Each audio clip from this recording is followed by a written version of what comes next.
What happened in Moscow in October of 1993 was, in this case, a civil war. Neither party was ready to make a compromise. The strategy was, we'll have to tough it out for a year. It turned out to be much worse. You're the anti-reform forces. It was the issue of constitutionality that would go on to become the main ill-fated division point. It's the devil's work. I trust the president with everything. I lost trust in Rutskoy and dismissed him from his post. We're dealing with a typical coup d'etat. It's over for Yeltsin. Jail time. Once the power was cut, we had to use candles to be able to work. We had to storm the mayor's office in Ostankino today. It was very clear that the shelling wasn't coming from the rebels. It was directed at them. Why were you calling on pilots to bomb the Kremlin? What else was there left to do? Вокруг Белого дома толпилась куча людей. We went in holding a white flag. Of course, inside was complete chaos. People were hit with rifle butts. What annoyed them the most was me standing there and smiling. Something good and kind had been smeared with shit and stomped on. That's how it felt. Everything we're dealing with today is a consequence of the White House's shelling.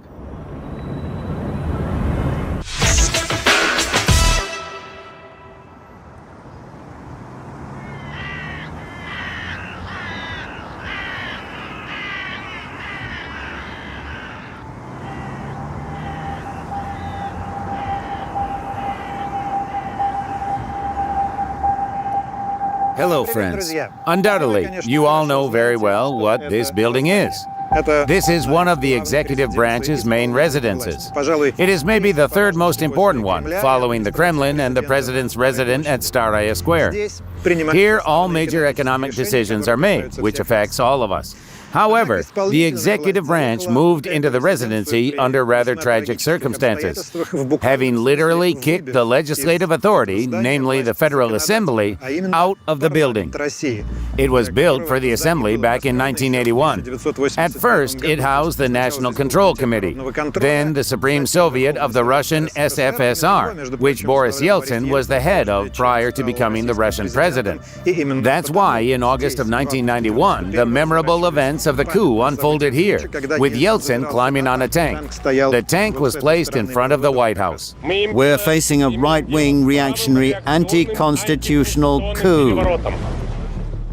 2 years after the coup and precisely 30 years ago in 1993, on a fine October day like today, the tanks of the Tamanskaya and Kantemirovskaya divisions arrived at the Novoarbatsky Bridge that crosses the Moskva River and started shelling the Supreme Soviet building.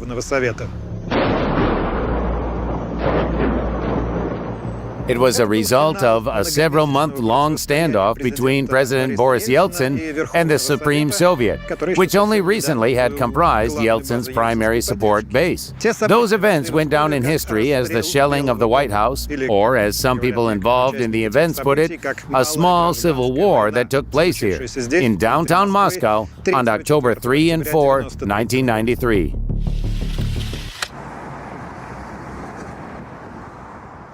It's been 30 years, but there are still lots of questions left about this story.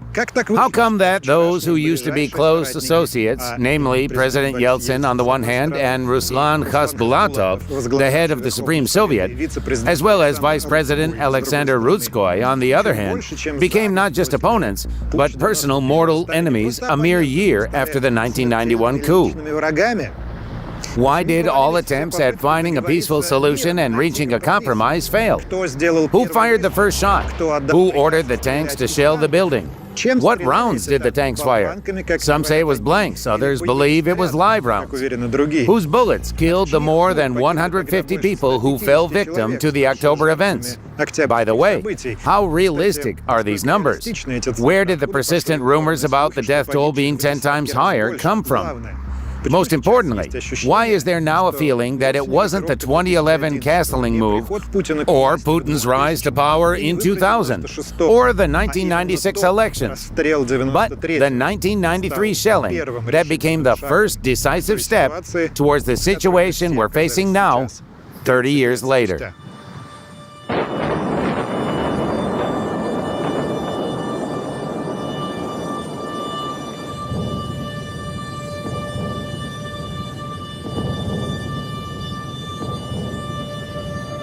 The wing I was in was cut off from the central building. We didn't touch the curtains because if you did, a round would be fired immediately and the curtain would be perforated with bullets. 12 people were lying on the floor of my office. I told everyone to get down because the building was being shelled. You are not protecting Rutskoy, Khasbulatov, the People's Deputies or the Supreme Soviet. You're protecting your own honor and dignity. With all of this happening, my head was about to burst. I thought I should probably take a shower. I hadn't slept all night. It was a blur. I got up from my desk and went to the lounge room. I started undressing when I heard a loud bang. I opened the door. It was very dark. Where my desk had just been a minute ago, now there was nothing. Smithereens. The shell hit right there.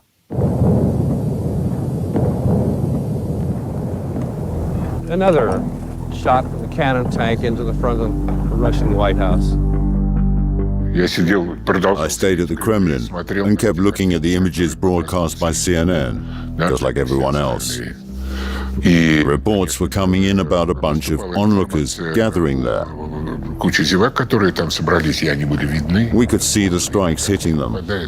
There were a lot of casualties.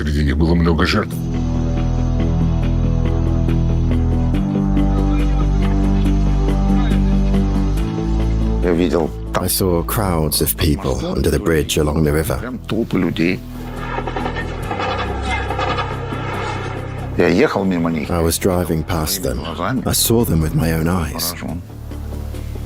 It was astonishing. They were literally standing on top of the bridge and shelling the White House.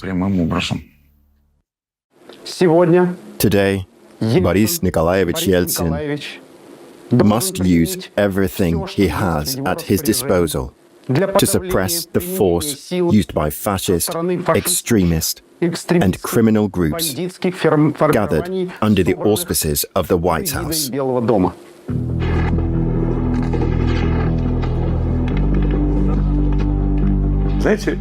know, the talk started about the common unity of the past being over and something different unfolding in the future. We were supposed to keep protecting the embodiment of democracy, President Yeltsin, since the Supreme Soviet wasn't all that homogeneous. This talk started around 22nd August 1991.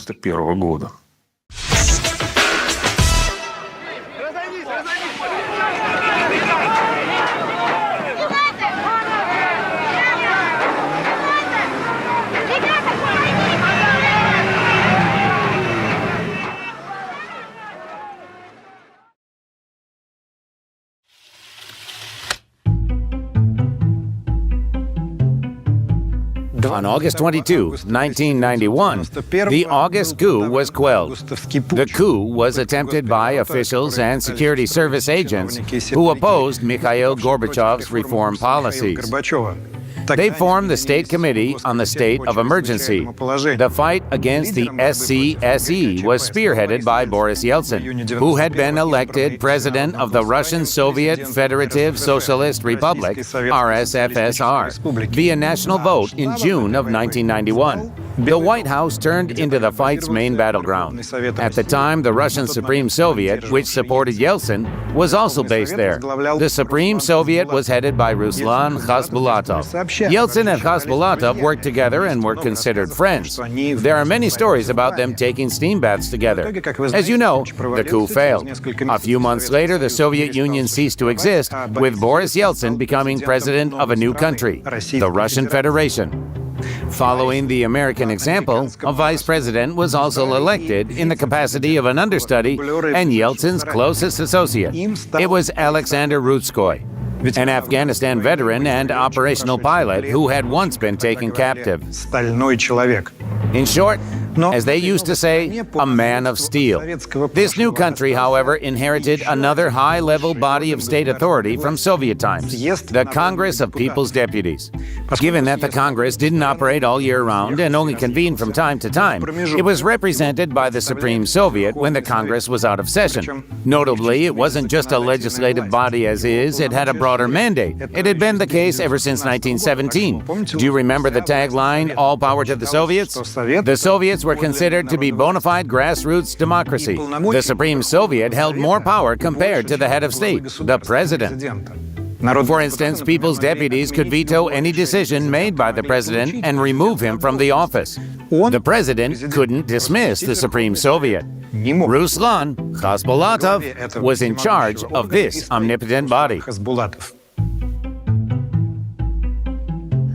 It really painted a contradictory picture. You had a president who held respective power, and you also had a system of Soviet power that was rather intricate. It was a chimera that we were left with in 1991. Something had to be done about it.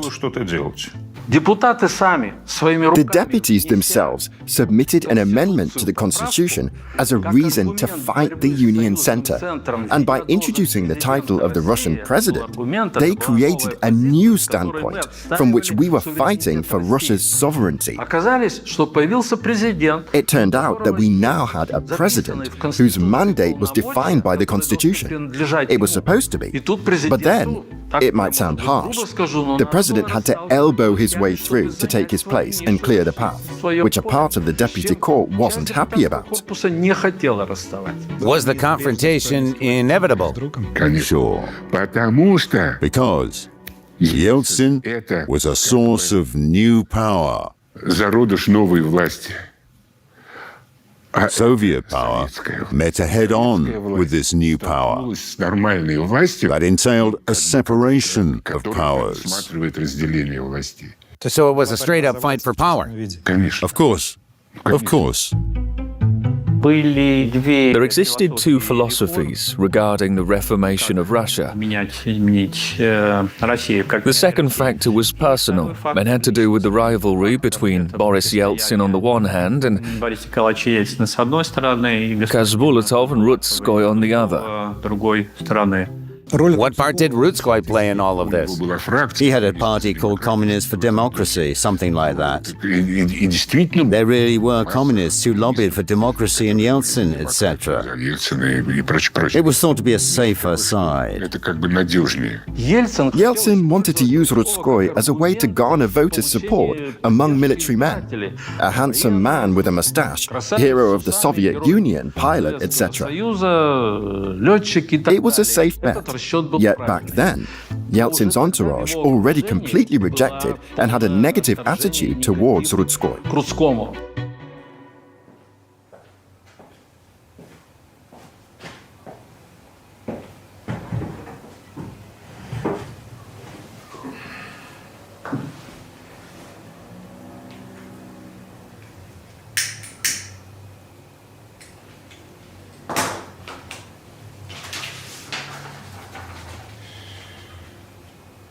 When he was persuading me to run in the elections, at first I refused.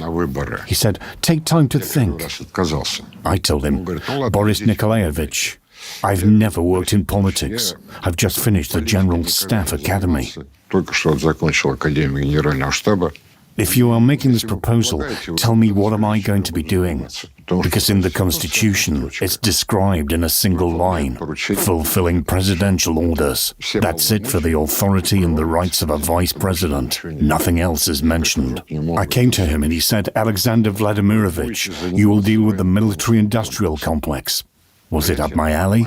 It was. You'll deal with implementing armed forces reforms. Up my alley. Sure was. You will oversee social benefits for military servicemen and their families. It was also up my alley. I said, okay. So we went ahead with the election. The election results were announced. 3 days later, a decree was issued stating, a vice president bears personal responsibility for the state of Russia's agro-industrial complex. I went to talk to him and he said, Boris Nikolaevich, I don't know anything about it. I've never even lived in the countryside. I come from a family of regular officers. I said, I don't understand. Is this a punishment of some sort? He said, Alexander Vladimirovich, you have a great quality. You're not a snob. If you don't know something, you ask around. I said, that's right. Yeltsin proposed, establish an agricultural committee and pose a question of what the rural inhabitants would want the reform to look like. For a regular officer, it was nonsense. Of course, there wasn't any political rivalry between them, but Rutskoy did take umbrage at him. Yes, it was very peculiar to get appointed while I was asleep. What was Khasbulatov like? Was he a cunning and sly politician? Or a courtier? He was a professor of political economy. There was this organization called Democratic Russia. Prior to the elections, it had formed its own countrywide list. Guys, your district has these candidates. It was propelled thanks to the influence of Yeltsin, as well as other fine and famous people. I think his victory was fair. He came across as very impressive. So there wasn't any sense of foreboding? Not a tinge.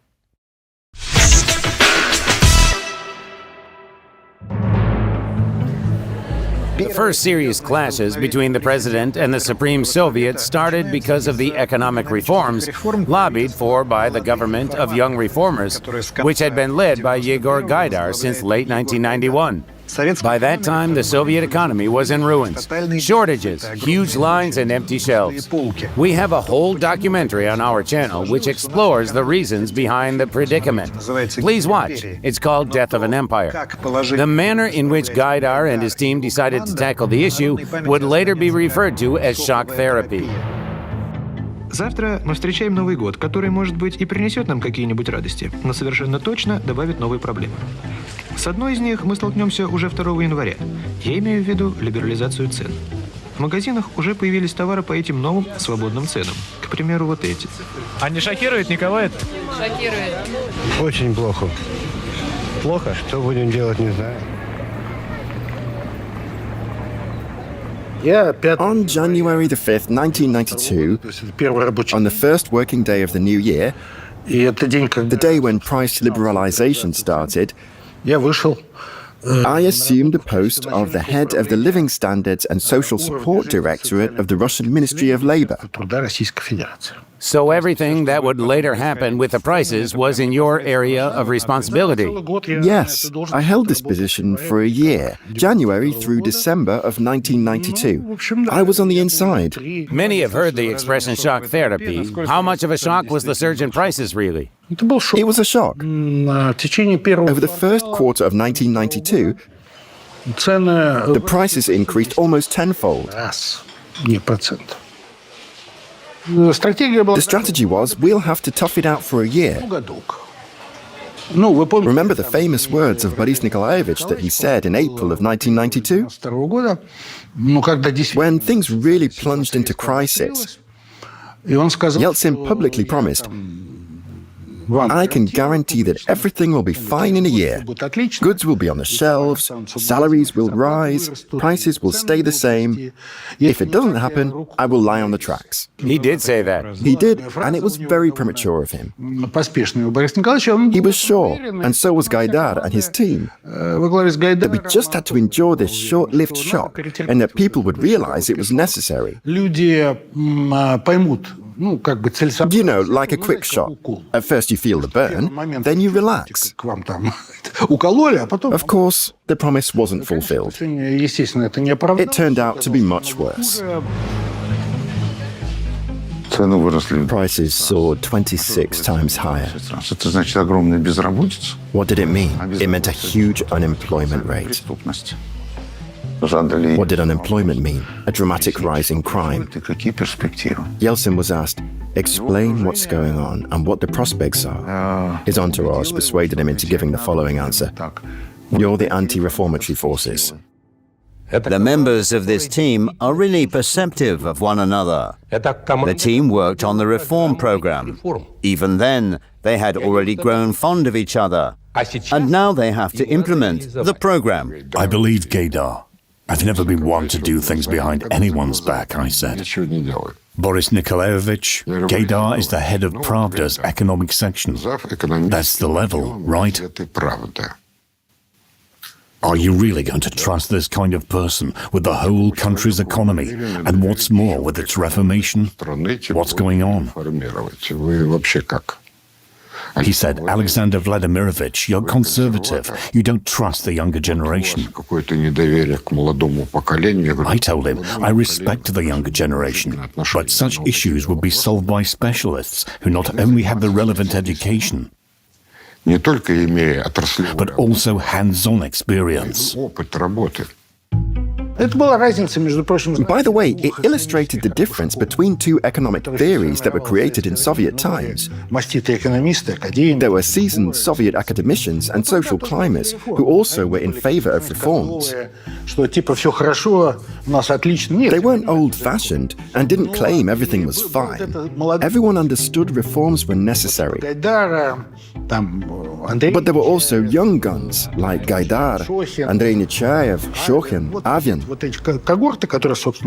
These cohorts, essentially formed by the government, insisted on a radical and quick approach.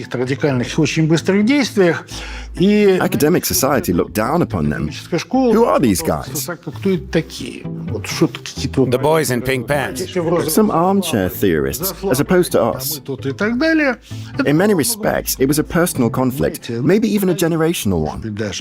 They did win the elections. As for the boys in pink pants, what did they think they were doing right? What experience did they have? What was their plan? As a politician, Khasbulatov had a good understanding of the public sentiment. Many were disgruntled by the shock therapy, and this discontent was a source of social endorsement for Khasbulatov as a politician. At the same time, voucher privatization was taking place. Why was it rejected by so many? It wasn't rejected immediately.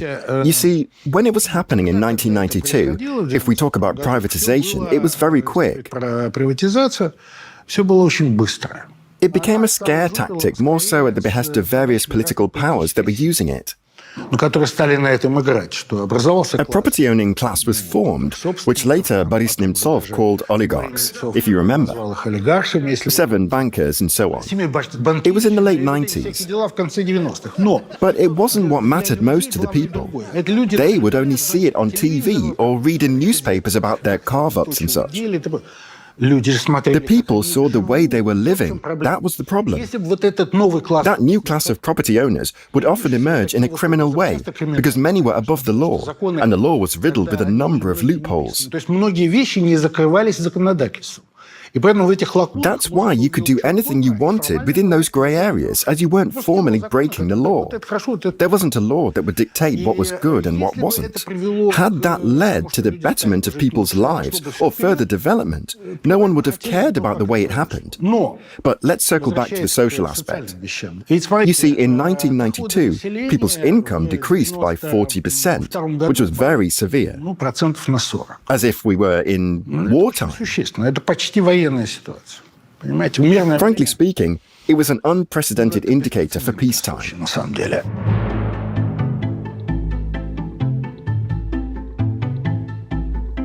Gaidar's tenure as head of government lasted a year. By late 1992, Yeltsin grew tired of covering for the unpopular prime minister and felt like the nation's discontent was rubbing off on him and his presidency. At the 7th session of the Congress of People's Deputies, Gaidar was dismissed. Distinguished People's Deputies, I submit to you the candidacy of Viktor Stepanovich Chernomyrdin for the post of head of the Russian government. Do you have any questions? Gaidar was succeeded by Chernomyrdin, who seemed to be the Supreme Soviet's go-to guy. Why did it fail to diffuse the tension? Well, first of all, Chernomyrdin wasn't really the deputy's go-to person. Chernomyrdin was a man of action. He had good relations with both the government and the administration, the top. On the other hand, he was close to them because he was an economic person. It was his strength. Gaidar left primarily because Khasbulatov told him it's a deal. The last agreement was concluded between two people, Khasbulatov and Gaidar. What was the agreement? A referendum, a constitutional agreement, and an adoption of a new constitution. It was the issue of the Constitution that would go on to become the main ill-fated division point. Two versions were drafted. One was by the Supreme Soviet, which described the future Russia as a semi-presidential republic, where the parliament and the president would have approximately the same amount of power. The Congress insisted that one can fire individual ministers if it be by 2 votes and even after a clarification by the president. Being able to dismiss ministers makes a very important distinction. Impeachment is, of course, possible. Do you really think so? Absolutely. The second version of the Constitution, the one proposed by the President, is written by a team led by Sergei Sakharov. As the opponents say, Russia described there as a presidential republic, even as a super-presidential, where the powers of the Federal Assembly are far less than those of the Supreme Soviet. You can't simply dismiss ministers, and the impeachment procedure is widely complicated. At first, it is hoped that the two opinions could be reconciled. At the same Congress where Gaidar got dismissed, the President and the Supreme Soviet agreed to sign a so-called constitutional deal. But the contradictions and credibility gap are now too unbridgeable. In early 1993, Ruslan Khasbulatov rejects the agreement. The congressional deputies later asked Khasbulatov, "How come, Ruslan Imranovich, you were agitating for us to vote for all of this, and now you say, let's suspend everything?" Then he replied, "It's the devil's work." Khasbulatov would often use this expression. That's why he failed to inspire any confidence in us, the representatives of the fierce and protracted opposition against the behavior of Yeltsin, because he referred to the devil too often. It's a famous meme, isn't it? But it's more than that. The point is how the Soviet regime works, since they use the motto, "The Congress is free to take any action." No matter if it's another Congress or the Presidium of the Supreme Soviet, they enjoy terrific power. So eventually Yeltsin decides to make this move.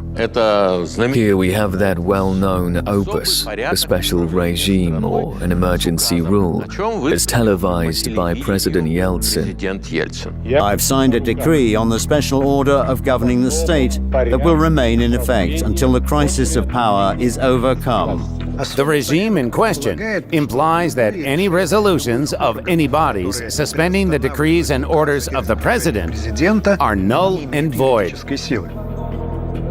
He basically advocated anti-constitutional views. And at that moment, the overall tension was escalating.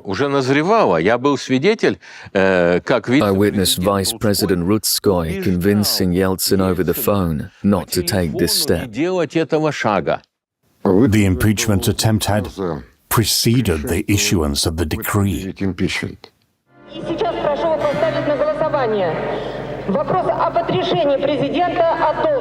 Back then, you didn't support impeachment at first, did you? Who? You, in the spring. Well, I didn't vote. As I'm vice president, I wasn't authorized to do. We were in favor of reforms. Yet we opposed the collapse of the long-established foundations of life and ideology. The deputies attending the Congress were quite diverse. Most were genuine advocates of change, and many hoped to find a consensus with Yeltsin, that he would try to take notice of it. But the scale was trembling so badly that I, for example, found it astonishing when reading Korsakov's memoirs, which is also a hallmark of the era, I think, that he, the head of the president's security service, said that they had placed tanks with poisonous substances in the meeting hall, so that if we gained enough votes for impeachment, these toxic gases would be used against us to prevent us from voting. He mentions soporific gas, not a poisonous one, though. Even using sleeping gas against MPs sounds far-fetched after all, because no one was sure we would lack the votes. Unfortunately, we did lack them. Some sort of regulations were being adopted regarding the operation of the authorities. However, finally people agreed to hold a referendum in April. Indeed, the 4-4 against 4-1. It went down in history under that very name. 4 against 4. I trust the president. Pretty simple and straightforward. I raised the issue on the April the 25th referendum so that the people of Russia would say, if they are for my presence, let it be so. I will work with even greater energy then. If the answer is against, I will resign. The referendum, remembered by many exactly by the motto 4-4 against 4, the result of guerrilla marketing, as they would describe it nowadays, consisted of 4 questions. Do you have confidence in the President of the Russian Federation, Boris Yeltsin? Do you support the economic and social policy that has been conducted since 1992 by the President and the government of the Russian Federation? Should there be early elections for the President of the Russian Federation? Should there be early elections for the People's Deputies of the Russian Federation? The presidential team assumed that the core argument they had was popular support, the support of the president. And it was the only way to impact the Supreme Soviet directly, since the Supreme Soviet also won the people's trust. Each member of the team was to be elected. And here we see all the chips on the table. Да. Да. Да. Нет. Да. Да. Да. Нет. Да. Да. Да. Нет. Да. Using a propaganda mechanism, the Yeltsin team tried to make people believe that the referendum offered some kind of solution to reveal the actual view of the public. But since we were already aware that this is what people really think, that is, the referendum was mostly falsified, so the deputy corps refused to stick to it. The Constitutional Court of Russia here subtly added that since the second 2 questions are related to the Constitution, and since the first 2 are subject to a simple majority of votes, then the other 2 questions should have been voted on by a majority of all the country's residents, rather than by those who voted. It should have happened not according to a 50% plus 1 vote rule, which deliberately puts the other two questions in conditions that are actually impossible to implement at the constitutional level. 80% of those who showed up were supposed to vote, but 30% and 40% voted instead. And so Yeltsin's team accomplished something moral, gained a victory, but nothing came out of it. No organizational actions. Yeltsin took a landslide victory in all of the questions, but he lacked the votes for re-election. Stop squabbling here and get down to business. That's roughly what the voters said. And just a few days later, Khasbulatov and Rutskoy both declared that only drunks and drug addicts would go and vote for Yeltsin. That's when the ambitions went into overdrive. Ruslan Khasbulatov went on to call the president a drunkard, out in the open. It seems unseemly for a man to behave like that. I repeatedly said to him, "You better watch your mouth. He is older than you after all." That's one thing. Secondly, he is the president. Still. While preparing for the referendum, my vice president turned out to be among those who opposed the reforms. I no longer trust Rutskoy, and I therefore relieve him of all assignments given by the president. And there it goes on the TV. Rutskoy is corrupt. These are his bank accounts, his signatures, displayed directly on the screen. When I arrive at the Kremlin, the guards won't let me in. I asked, "What's the matter?" And they said, "That's what Boris Nikolaevich ordered, not to let you in." They virtually suspended him from office. The Supreme Soviet and Khasbulatov immediately took up the initiative. They provided him with an office made of big, beautiful doorplate, Vice President.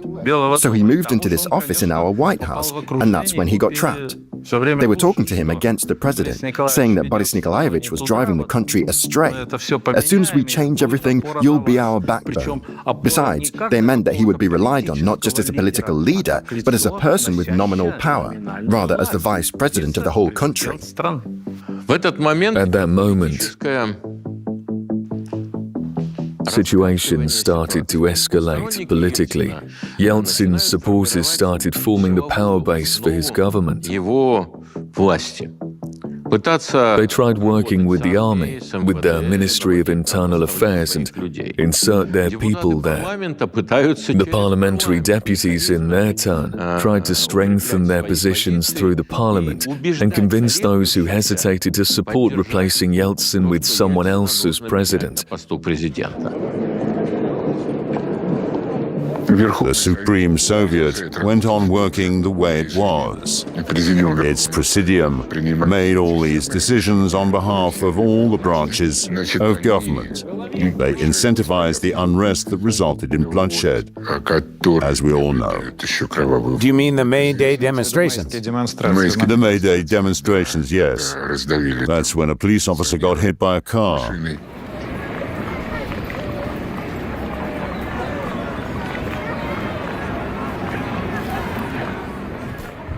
On the 1st of May, a demonstration took place in Moscow. Soon it was nicknamed Rehearsal for the events in October. The rally was organized by the CPRF and some nationalist organizations like Viktor and Pilov's Labor Russia.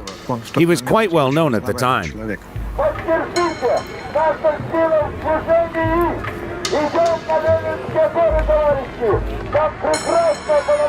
The organizers wanted to go from Kaluga Square to Minezhnaya Square. The route wasn't approved. Instead, an alternative was proposed, from Kaluga Square to the Crimean Bridge. It was just several hundred meters. However, the protesters turned that down. As a result, the column tore through the cordon and started moving along Lenin Avenue. Police tried to block their way with a truck. It all led to clashes.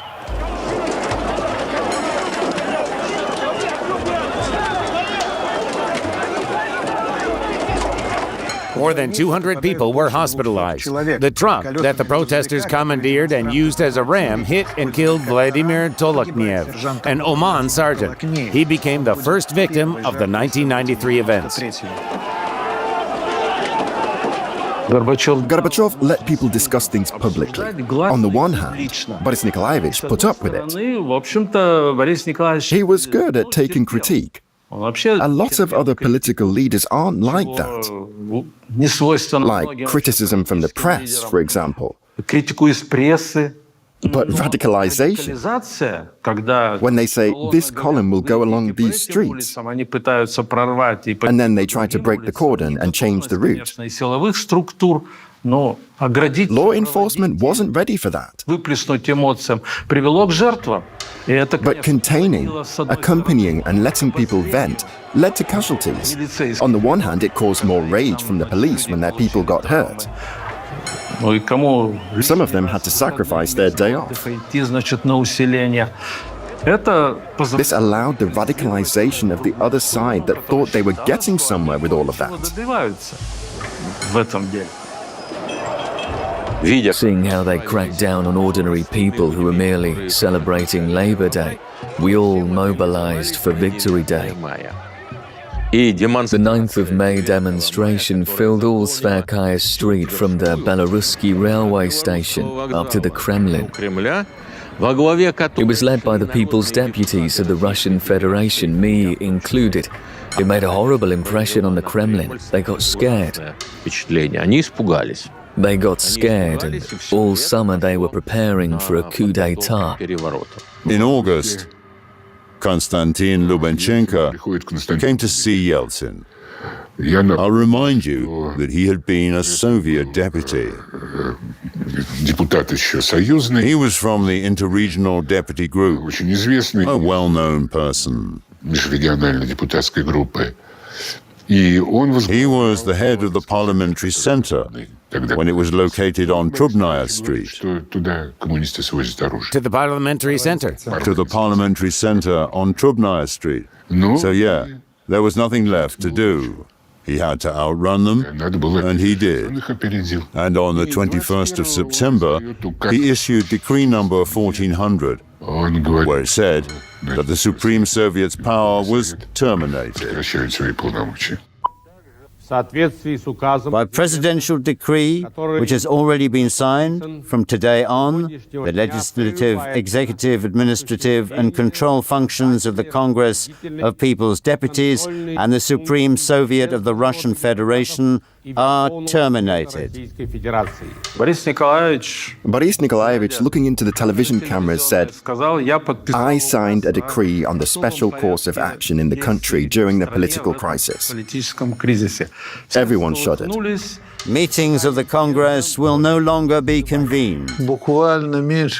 Literally less than an hour later, 20 minutes after Yeltsin's address, Khasbulatov gave his address on TV. Dear journalists, ladies and gentlemen, we are definitely dealing with a classic coup d'etat.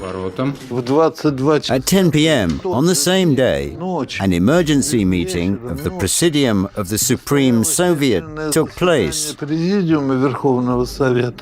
They adopted a decree on the immediate termination of Yeltsin's power as the President of the Russian Federation. So, the Supreme Soviet, a few hours after the decree was published, didn't consider him the President. Roughly at the same time, the Constitutional Court held a hearing. It decided that the presidential decree had violated the Constitution of the Russian Federation. Hence, it was a ground for Yeltsin's removal from office as the President of the Russian Federation. Not so long ago, in 2023, Vladimir Putin renominated Valery Zorkin, the chairman of the Constitutional Court, for another term. Maybe you know about it. Zorkin is one of the most senior of the highest class of functionaries in Russia. He's 80 years old and he's been running the Constitutional Court for 20 years now. But Zorkin took this position for the first time even earlier, in 1992.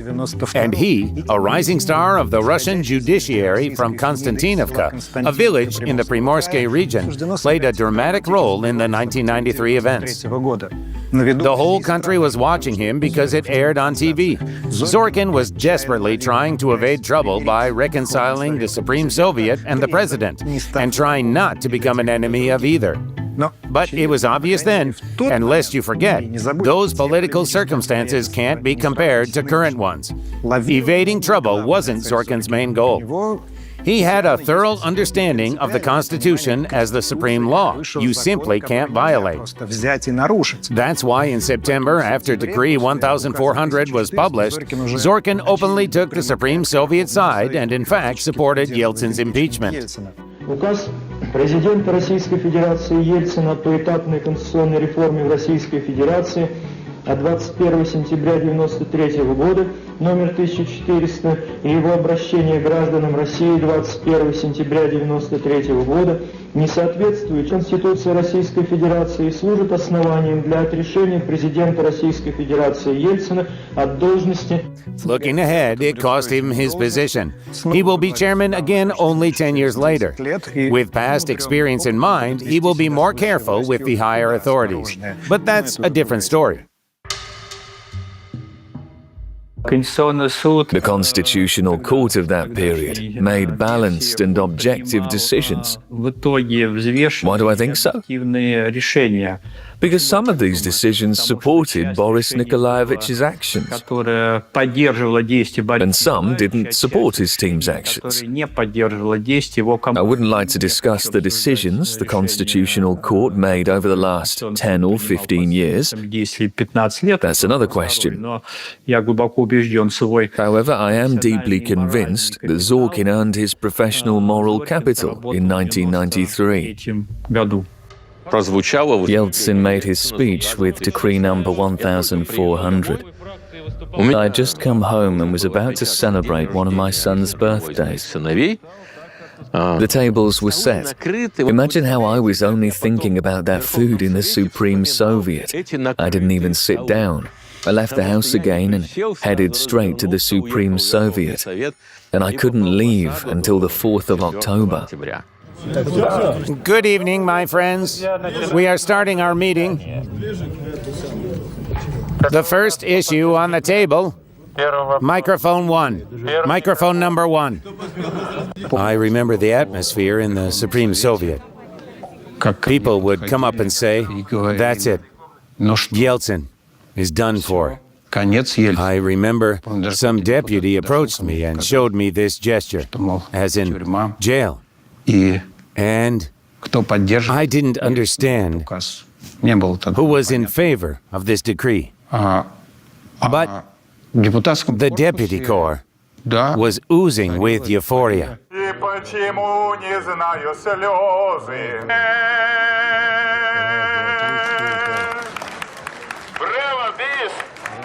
I see an optimistic future because I am sure that no tricks or violent measures can suppress us. The 10th Congress of People's Deputies started functioning. The impeachment procedure was held there. The point was to let the deputies vote. And Khasbulatov said, "It's obvious that everyone has voted for it. No one voted against." And then a young deputy, former journalist Sergei Nosovets, came to the microphone. And he said, "Are you crazy? Yeltsin has been and will be our president. I voted against." People started screaming. Then his friend came to the microphone. He was a journalist from Dagestan. He said, "I vote against too." I was afraid for them. And also, I thought that at that moment, when the Supreme Soviet was winning and the political system was about to change, everyone had to be aware there was a political minority. So I also came up to the microphone and said that I was against impeachment. 3 people out of the deputy corps voted against. What was the situation in which some deputies left the Supreme Soviet and some said they were bribed by Yeltsin's side? Before the impeachment vote, the president issued a decree on benefits for deputies who would leave the House of Soviets. So those who would leave were offered any position of their choice. They were offered a large sum of money and to keep all their benefits and property in Moscow too. I don't remember the details, but it was definitely fantastic. Besides, I know people who... Let's say there was a person who worked as a driver before becoming a deputy.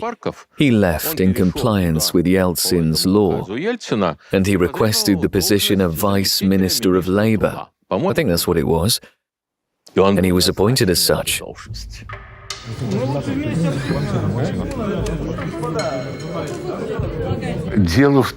The thing is that by the 2nd of October, Khasbulatov and Rutskoy had lost control over the deputies, over what they called the Congress. There was no quorum at all. They were 10 deputies short of a quorum. They weren't let in because of the concertina wire. They couldn't get past it. They filed a complaint, but they were not recognized. In case you don't remember, a quorum is the minimal number of deputies necessary for the parliament to vote. If there are fewer of them, all the decisions are automatically unlawful. The dispute around it went on for years. The president's side said there were too few deputies and the decisions they had made were not legitimate. And the Supreme Soviet replied, "You didn't let the deputies get to their workplace yourself." At that moment, after Decree 1400, the White House was cordoned off and surrounded by internal troops. This is what became the National Guard of Russia later. Plus, there was barbed wire. A real blockade started. Then the Congress announced the impeachment. Rutskoy was appointed acting president. I swear in exercising the powers of the President of the Russian Federation to observe and protect the Constitution of the Russian Federation and the laws of the Russian Federation.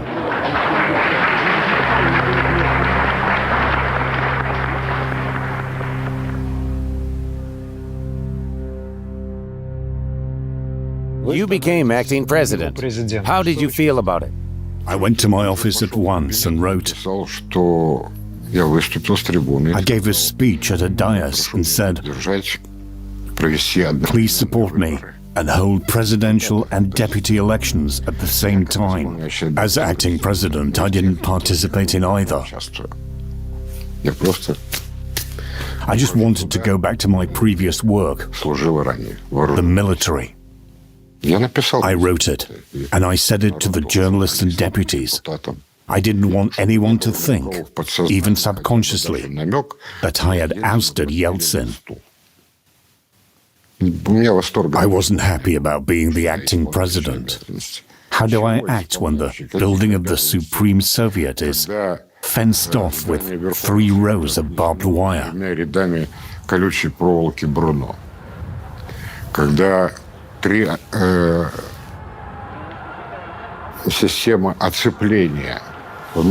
When the internal troops and the police cordoned off the building, what kind of president was I in a situation like that? The military was under the command of the Supreme Commander Yeltsin.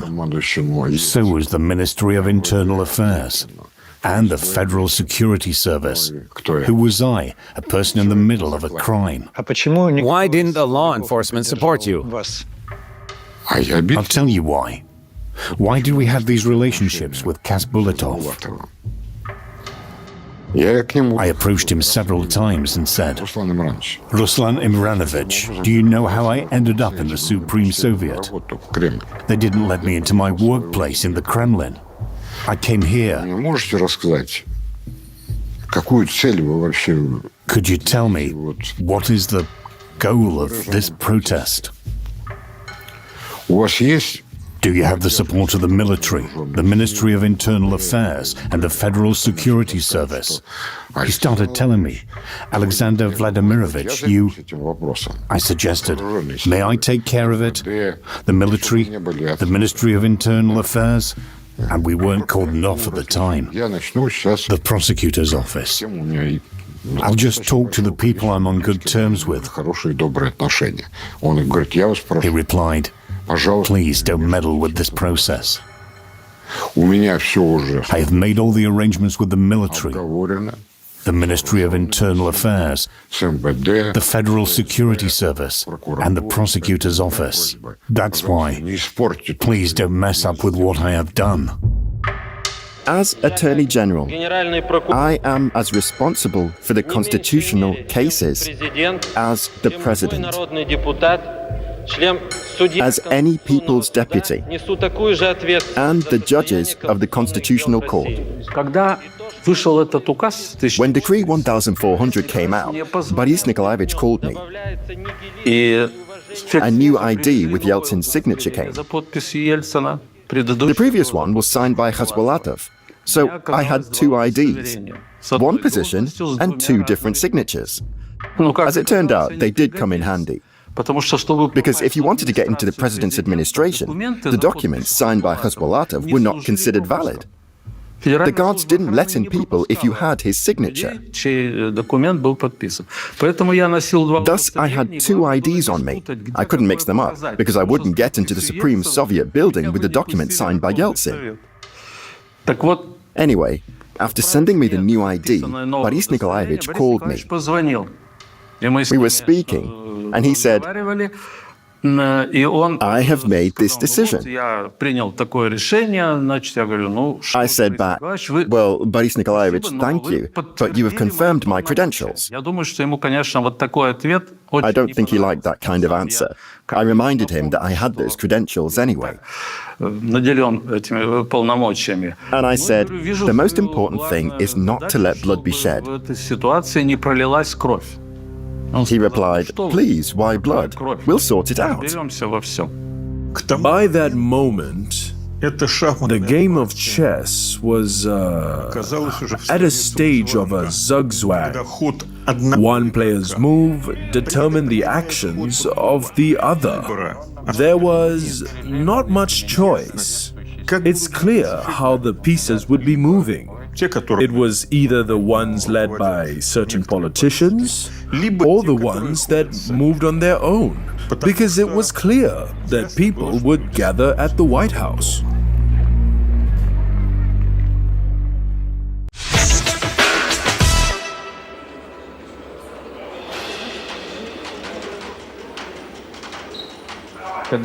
When the president signed that decree, the Supreme Soviet had known about it for some time. They had prepared dried foodstuffs and stuff. Everything was prepared.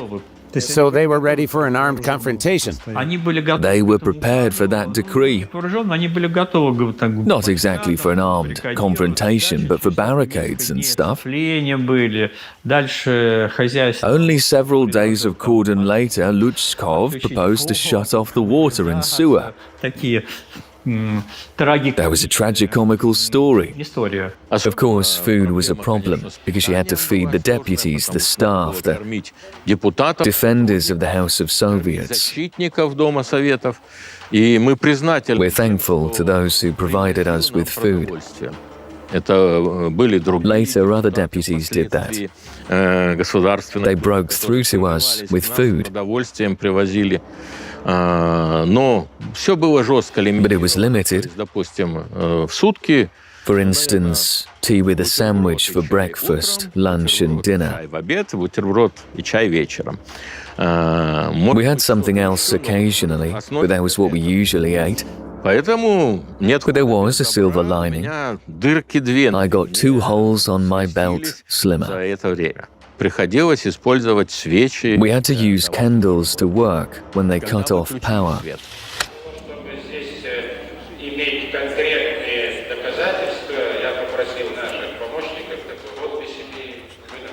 What do you think about all these measures, like shutting off the sewer and power in the White House? These dirty tricks. I see them as unnecessary. I don't know. I'm against that.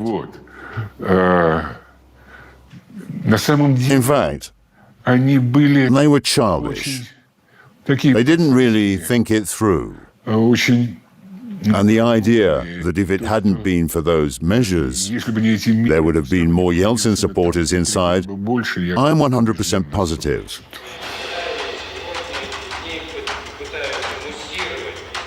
The thing is that the Congress and the Supreme Soviet, when they were surrounded in the White House, they cocooned themselves.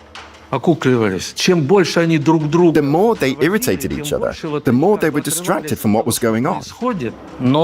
But we should mention that the atmosphere wasn't much better on the other side, in the Kremlin. In the Kremlin, yeah. I'll remind you, there was a meeting. I was present. We were discussing what to do next. That included the technical stuff, like erecting a second row of the barbed wire, or not letting in the deputies who left. And Grachev said, "No, I can't go on like this anymore." And Shachrai said, partly joking, partly seriously, "Do we go out and surrender then if you don't want to stay?" Neither side was ready for a compromise.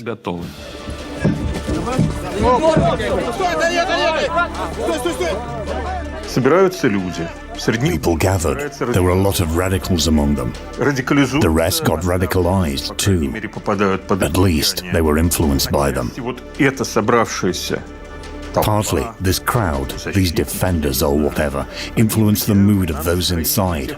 Those who discussed things, voted, and made decisions. They also got radicalized. What kind of people gathered to defend the White House? You walked around it, you talked to them. Who were they? I get why you're asking this question. I should say what Barkashov was doing there. Right? Barkashov emerged out of the blue. Barkashov was some pro-fascist party's leader. They had chevrons on their uniform. Yeah. They looked peculiar. Yes, very peculiar. Then I realized why Barkashov had appeared. According to him, we were fascists and anti-Semites. And all that good stuff up there in the Supreme Soviet. So do you think it was a deliberate provocation? Obviously.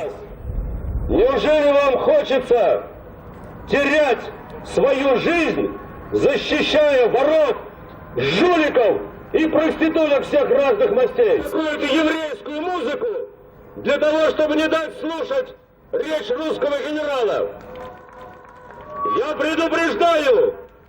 What can you say about General Makashov? If he were younger, he'd be the spitting image of Che Guevara. Yes, if he were much younger. But he's a cool guy. When he cursed, he didn't sound threatening. But he cursed big time when he was inspiring people. Makashov. How do I put it? He's a complicated person. That's because his emotion outruns his consciousness. It's hard to have a dialogue and deal with someone like this. Me and Alexander Vladimirovich Rutskoy came out. He said, "Kirsan, let's go look at the people, posts and all that jazz." So we went out. There was some fencing, soldiers and OMON. And on the other side, there were the so-called defenders of the White House, deputies. Members of the Supreme Soviet, staff like the secretaries and assistants, then drivers, nurses, they stayed because real mayhem was happening. And many people stayed there overnight out of solidarity with the White House defenders. They brought food. Здравствуйте, добрый день. На работу можно? Да, конечно. Кормить вас.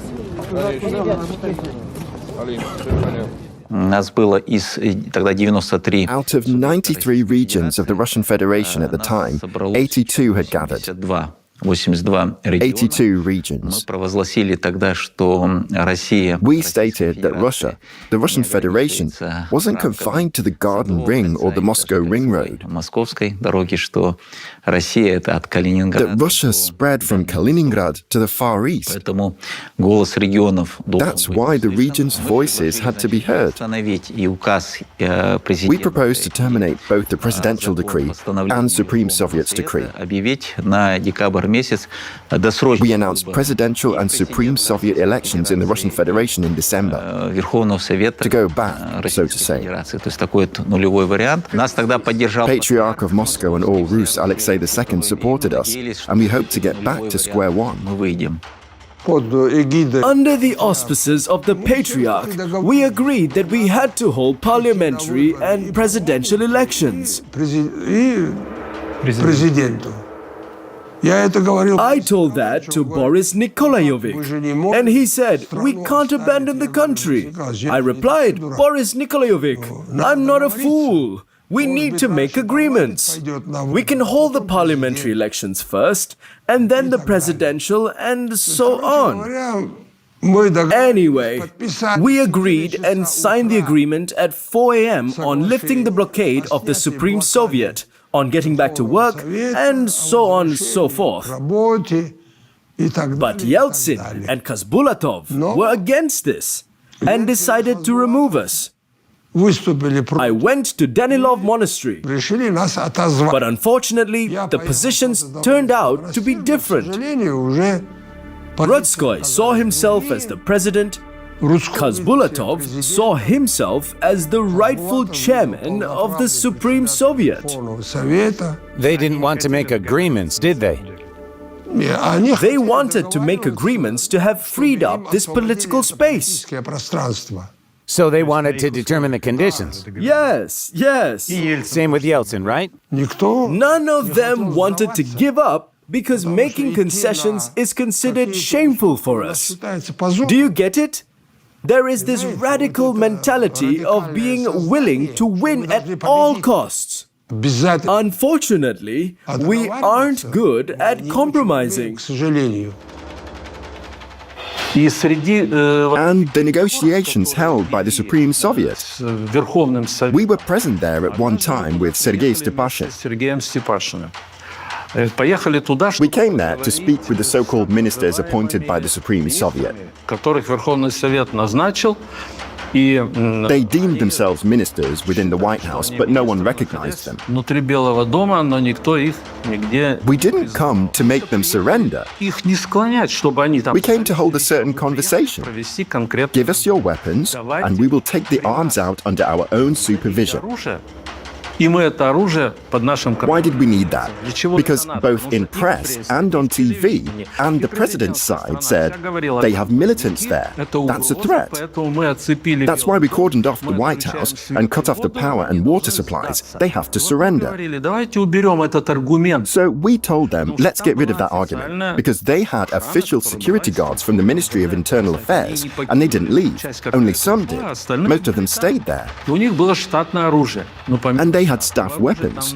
Besides, militants had their own weapons, some of which had been taken from the police. So we wanted to get rid of those weapons, and they agreed. We started collecting the weapons. Achalov was against it. Apparently, Achalov told Rutskoy about that. Rutskoy loudly ordered not to let Stepankov and Stepashin in anymore. Weapons didn't come into the House of Soviets from outside all those days.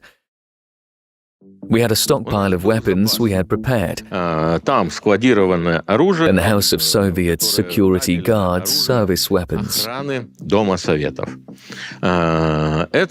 These weapons were distributed if people signed for them, and to those who had special documents. It caused an outrage on the outside, but it was all according to protocol. Did you find out if the White House had more weapons than the security guards were officially supposed to have? Well, in the White House, apart from the officially distributed weapons, they have many more. About 2,000 different guns. What could be done in conditions like that? Try to solve the situation. Start negotiations so people wouldn't become a weapon in this political fight.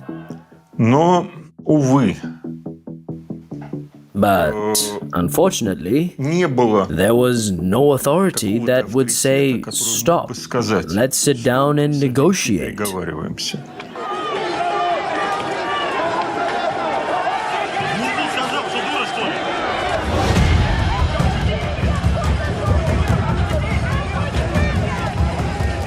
On the morning of 3rd of October, a huge, and if I'm not mistaken, authorized rally on October Square in Moscow took place. A lot of people came, tens of thousands.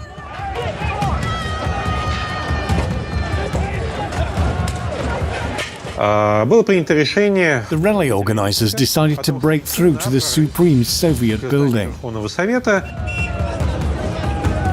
On the morning of 3rd October, several rallies took place in different places. Mobile squads of the police and internal troops came there to disperse these people. They were tired and returned to their posts to have lunch, to take a break, etc. Suddenly, for no apparent reason, the people who gathered on October Square didn't go towards Lenin Square. They went towards the Crimean Bridge. But that was the thing. All the reserves were located in a different part of the city, or at their postings. There was a cordon of shielded soldiers on the Crimean Bridge. But it wasn't like there were enough. No reserves at hand. As a result, they broke through the barrier on the Crimean Bridge easily.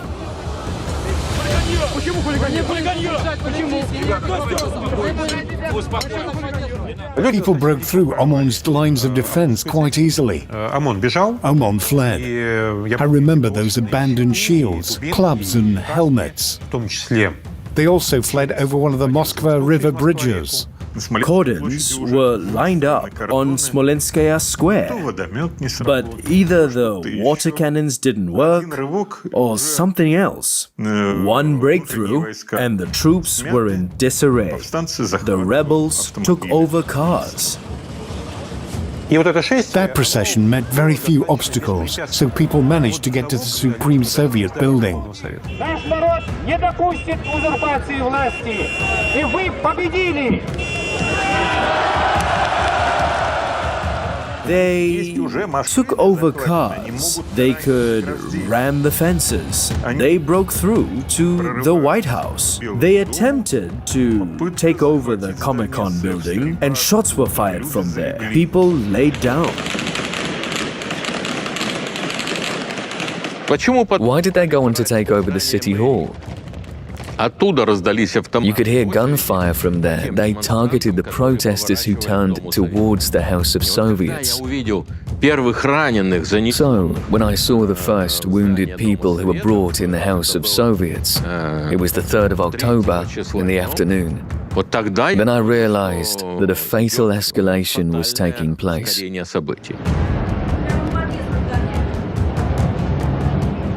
Turned out you could come in because the building wasn't guarded.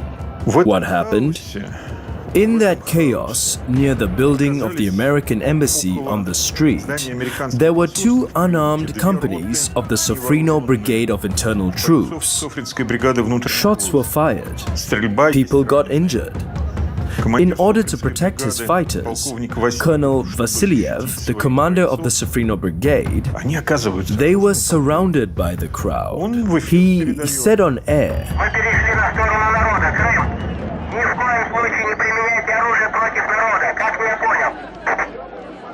this was Colonel Vasilyev's deceptive maneuver.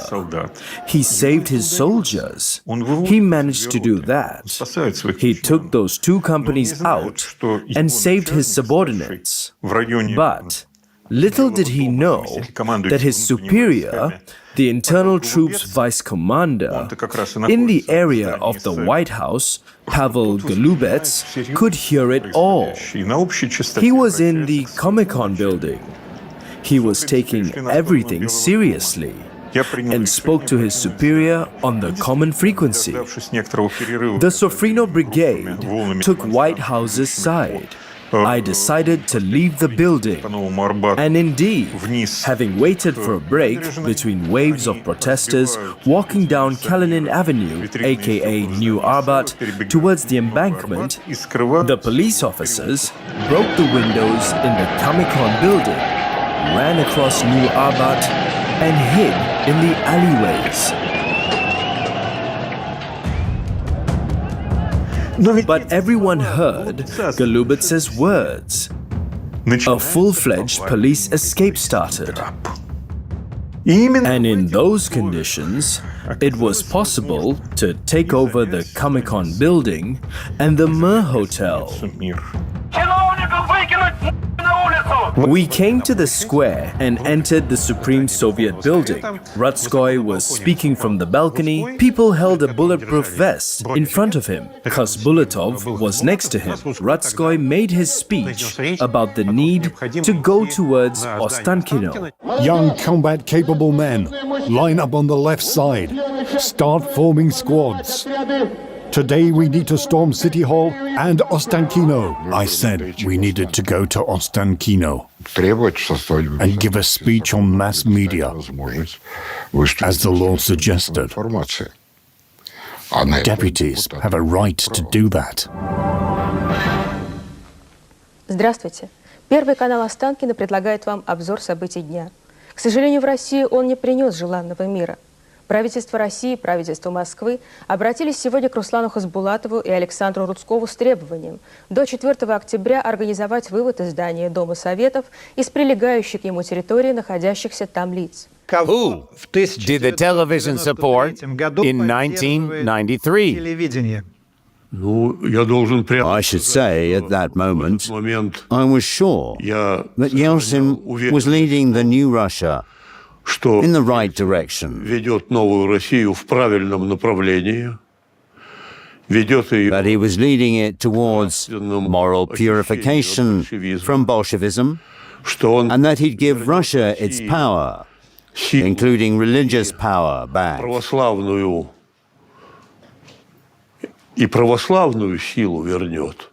And that is the reason why I was on his side. And as far as my position is concerned, I always insisted that Khasbulatov and Rutskoy appeared on the Ostankino screen when they needed to. We saw opposition to that opinion. There was even a situation in which Yeltsin himself was demanding not to show Khasbulatov. Находящиеся неудел по указу президента России бывшие народные депутаты сегодня, тем не менее, провели день в Белом доме. Rutskoy высказал идею. Rutskoy expressed an idea to form a group that would drive towards Ostankino, отправиться в направлении Останкино, to get to the broadcasting company, and demand to be shown on TV. Телекомпании и иметь доступ к эфиру. What was the mood like on the square? People were celebrating and enjoying their lives. There was a feeling that the situation had changed in a positive way and that the insurgents had all chances for success.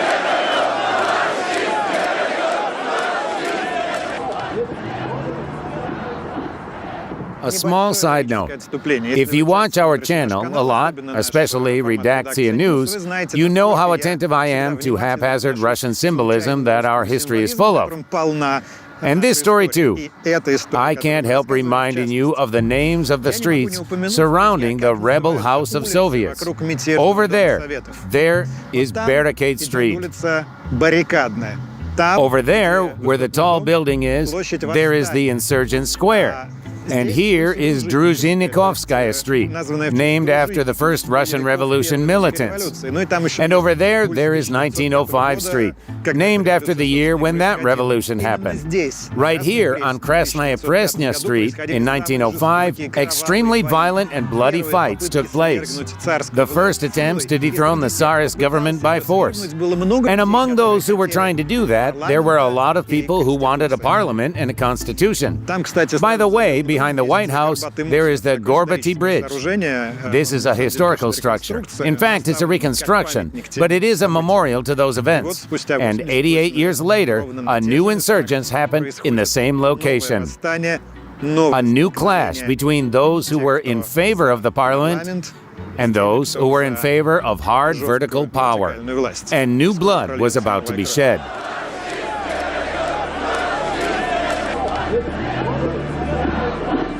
Дальше начался некий период. Then a pause began. С выступлениями. There were general political speeches. Общего политического характера. И and then that group that was to head towards Ostankino on trucks started forming. К зданию Останкино.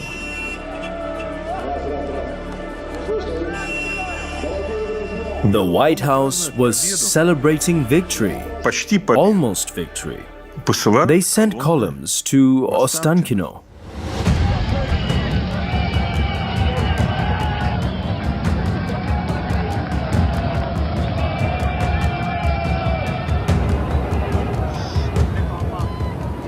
From over there, from the White House, columns of trucks with members of this group heading over there, to Ostankino, entered the Garden Ring.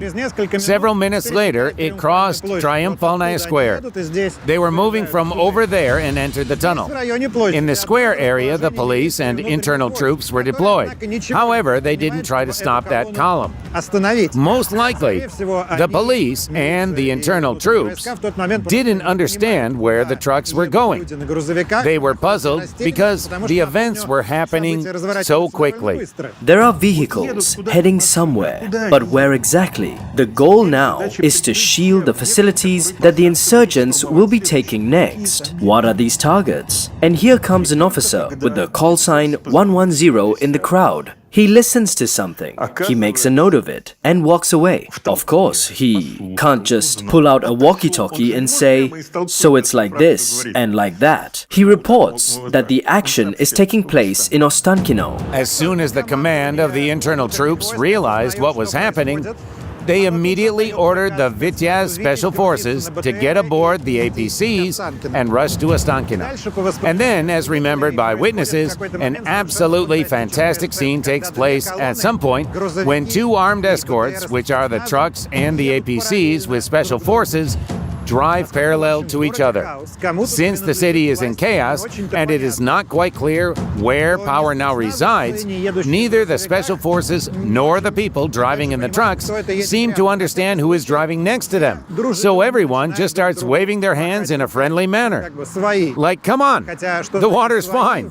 Although it's difficult to say what the water's fine means in a civil war that has already broken out. Later on, the special forces in an APC overtake the truck and manage to arrive at Ostankino a few minutes earlier.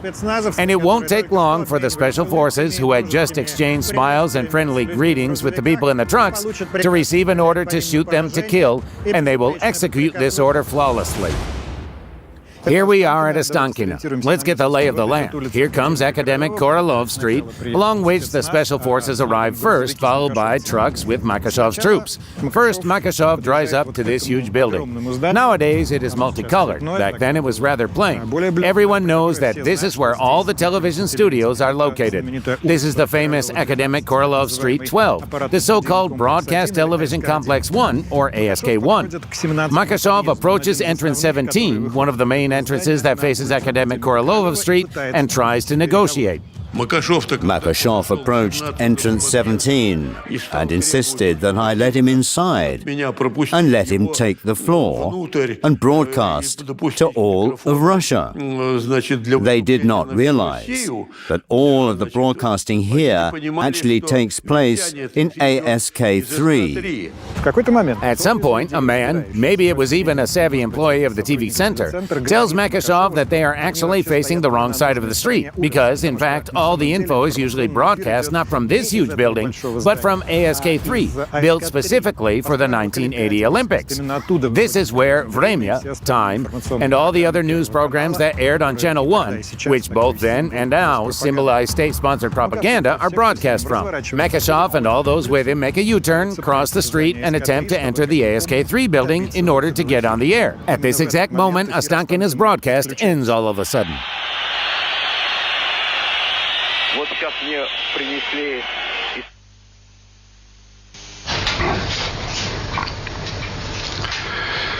Уважаемые телезрители, в связи с вооруженной осадой телекомпании Останкино мы вынуждены прервать эфир.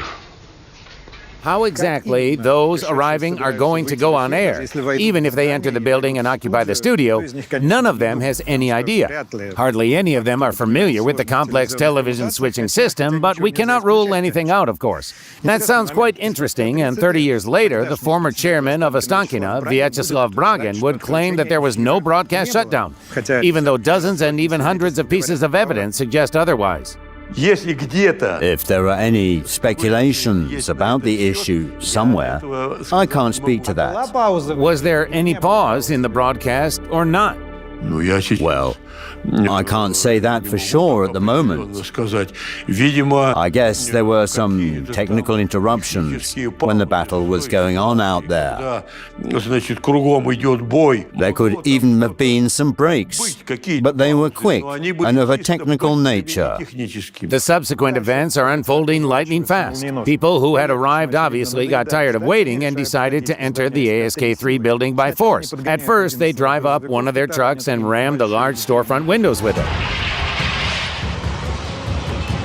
Then one of those standing next to Makashov pulls out a grenade launcher, most likely the one they had seized from the City Hall building, and shoots into the ASK.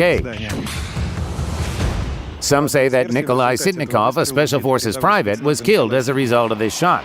In the criminal case, they made every effort to claim that there was no shot from a grenade launcher, as if there was no shot at all. There was even a question addressed to the investigator about Sitnikov's cause of death. Was it the grenade launcher that killed him? The investigator said, "We see no shot here. Otherwise, the projectile would have ripped the hell out of him." Oh, we see, other investigators wrote. So there was no grenade launcher. That's right. Sitnikov died not because he was hit by a grenade. He was hit by a fragment of the grenade between his body armor and helmet. This is how substituted questions are investigated. And some criminal cases go in the right direction. There was a shot fired from this grenade launcher, but it all occurred outside, and we managed to find where the projectile went through. Where exactly? Into the ground. Along the sidewalk? Near the building, exactly. There was no such thing. This is proved beyond any doubt. On behalf of those who came with Makashov, no one shot there. No way. No one shot there. No way. Investigator Proshkin then changed his version. Yes, there did happen to be a shot from a grenade launcher, but the grenade did not hit the building, it hit the wall opposite the entrance instead. After firing a grenade launcher, the Vityaz troops, who have taken up positions in both buildings of the TV center, including this 12-story building, received the ordered fire. The entire Academic Korolov Street is clearly visible.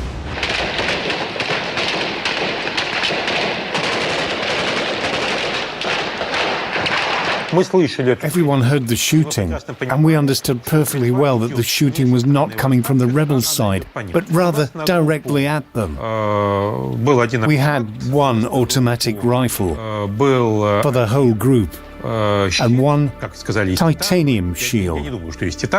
But I don't think it was made of titanium. It was probably just an upgraded shield to be able to withstand small arms fire.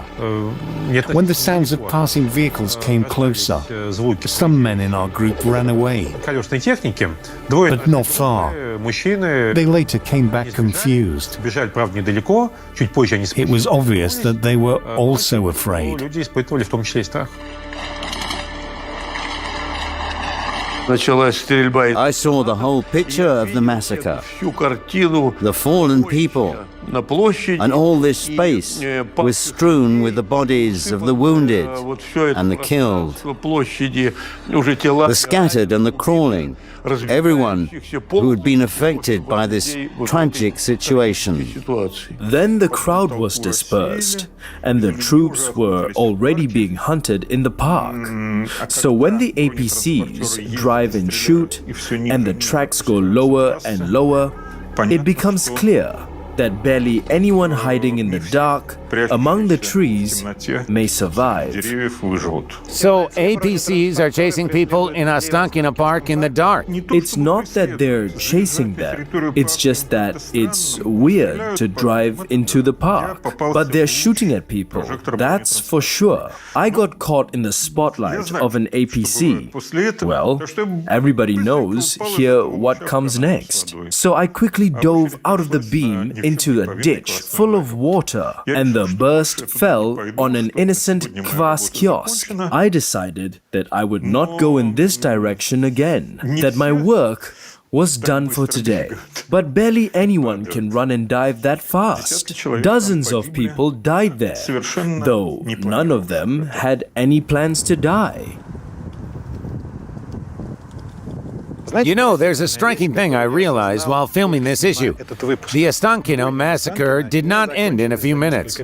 The shooting here lasted for many hours, though not with the same intensity. But nevertheless, the shots could be heard until morning. And the last person who was killed here at around 4 a.m. on October 4, about 10 hours after Makashov's troops arrived here. And like many of the victims of that day, they turned out to be a completely random person.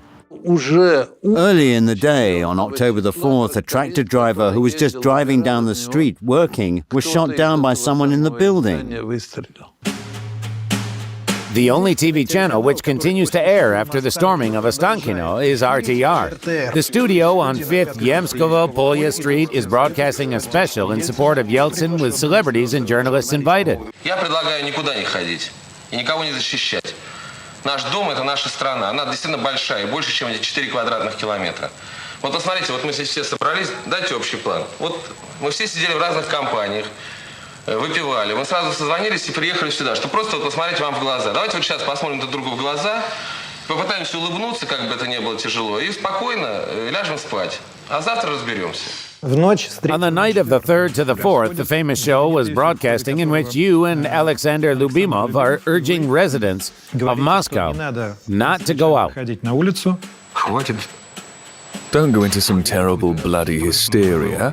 But before that, Gaidar called for citizens to go out. Yes, yes. Мы призываем тех, кто готов поддержать в эту трудную минуту российскую демократию, прийти ей на помощь, собраться у здания Моссовета.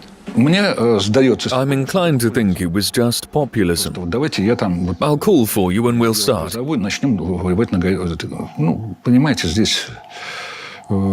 You know, in this sort of situation, when there were already shots fired, it doesn't... It's strange to call for people when there is shooting on the streets.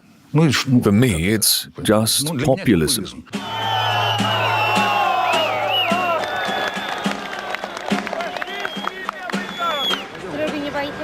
А что бояться?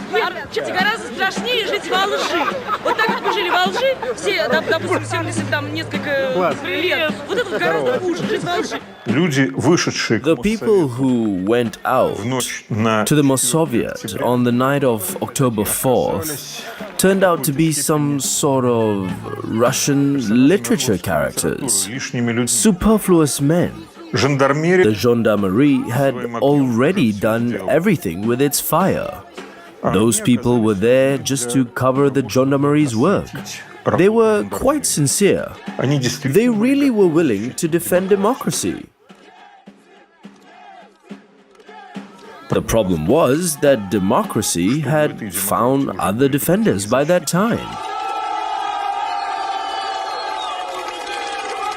It's understandable when you addressed the people in the State Committee on the State of Emergency, SCSE, in 1991, but when you've been in power for 2 years already, and after that time you were not able to come to an agreement or to persuade the people that your politics are right using security forces, the government is calling for the people once again now. It doesn't seem like the right thing to me.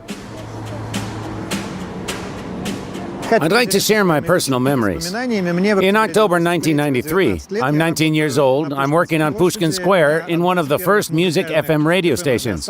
It's called Radio Maximum. It was situated in there in the Moskovsky Novosti newspaper building. That building was demolished. This is a new one. But it was right on that spot. Moskovsky Novosti was one of the founders of the radio station. As I remember, we were broadcasting the news every hour. It seems to me even twice an hour. Obviously, all news concerned what's happening in Moscow. As I remember, a curfew was imposed, so I came to work beforehand in order to work through the night. So at night, when I came to the window and looked out at the Izvestia newspaper building on Pushkin Square, I saw an absolutely enchanting picture. The lights were off. Considering that is the very center of the city, there's action here all the time. The square was absolutely dark and empty. There were no people there. Machine guns were firing somewhere here and there. That was obviously a terrible picture. But when you are only 19, when you're running on adrenaline, I do remember I was running on adrenaline, it's quite difficult to make you scared. I was absolutely fascinated by this picture. By the way, those people who went out after Yegor Gaidar's call congregated here just around the corner on Triumphal Square near the Mossovet building. They even started to build a barricade. Today, Boris Nikolaevich Yeltsin must deploy everything he's got at his disposal, meaning security forces, Ministry of Internal Affairs, in order to crush the fascist, extremist gangs gathered under the umbrella of the White House. Would you have repeated this wording today after 30 years? The fact is, the following part of my speech was cut out. It was just a part of my speech. There was another part in which I was talking about the reasons. I was saying that there is an incitement to suicide article in the criminal code. That is what happened in our country. Incitement to fratricide. And we must investigate it, so it will never happen again. This part of my speech was cut out. Remember the television? I still remember Lia Akhadjakova with her twisted face on the television the evening before shelling the White House. The people on Krasnaya Presnya should be dispersed, should be shot down and whatnot. Друзья мои, проснитесь, не спите. Сегодня ночью решается судьба несчастной России, нашей несчастной Родины. Наша несчастная Родина в опасности. Не спите. Нам грозят страшные вещи. Опять придут коммунисты. Even our praised liberal community supported using force to bring an end to this. They didn't perceive the Supreme Soviet as the representatives of the people, who didn't belong to any specific party, who were self-sufficient, who persuaded tens of thousands of electors to agree with their view on Russia's future. Due to propaganda, the Supreme Soviet was turned into some kind of concentration of conservative, red, Bolshevist ideas. It wasn't the case at all. There were a lot of competent, expert people in it who wanted to change the state system using democratic principles. What do you think? What action means that the Supreme Court has won? They have impeached the previous president and appointed a new one already. Does it mean they've won? It doesn't look so. They came to Ostankino. Let's suggest that events unfolded differently. They've broken into Ostankino. They broadcast something. At this very moment, absolutely different information is broadcast from the reserve studio of RTR. What does it lead to? There are fluctuations in the military. If to make a forecast through a sequence of some more or less real actions, there'll be a clash. Why did the milestone fall on the 4th of October? Many forgot that it was on the 4th of October when the ultimatum of Siberian Agreement regions expired. When the leaders of all the Siberian regions said that if the Congress of People's Deputies is not unblocked, if all bodies of power, the President, the Congress, the Supreme Soviet, don't proceed with their work before the 4th of October, we'll stop the Trans-Siberian Railway functioning. That is what must have happened on the 4th of October, so it was clear that everything will be resolved before the 4th. It was resolved.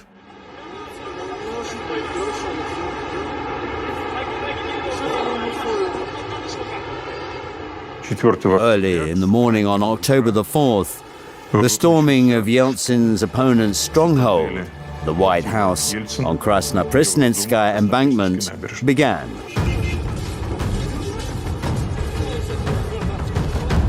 Who made the decision to begin the storming? Who gave the order? Was it Yeltsin? That's an interesting question. I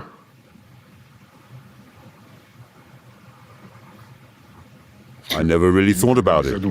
Well, obviously, the one who communicated with the military was Yeltsin. It's known that Grachev didn't agree immediately and demanded a written order from Yeltsin. Yes, of course. I do understand it. And Yeltsin gives the written order. I don't remember that. I don't think he was guided by the security reasons on this matter. But since everything has changed, well, then he did, I think. He asked for the written order from Yeltsin, but he didn't give it to him. Yeltsin wasn't quite satisfied with that. But Grachev obeyed the order. Further on, obviously, they found the officers and promised them some exemptions. Everything was carried out by him and under his control. I mean Grachev. He was there. He stood near the tank which was shooting at the White House. He kept the situation under control.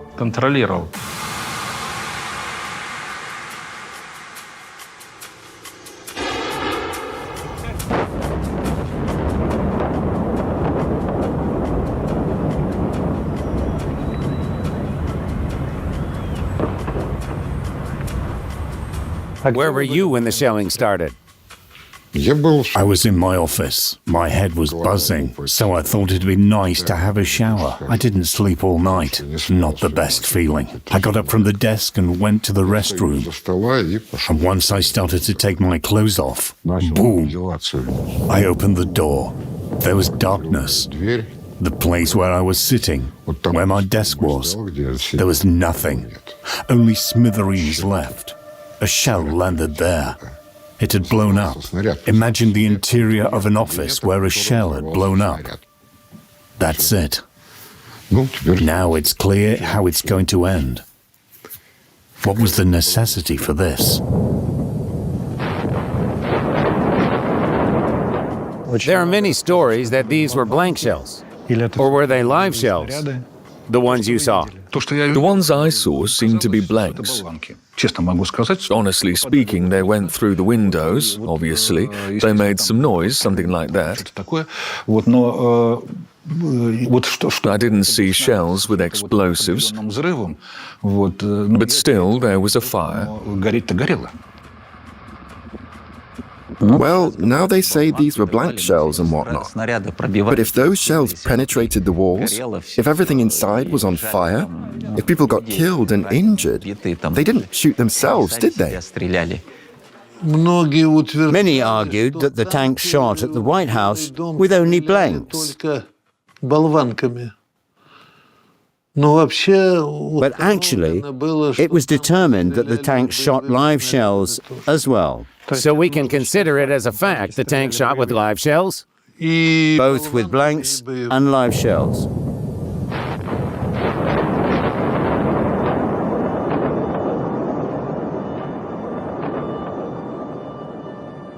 They shot the upper floors of the building.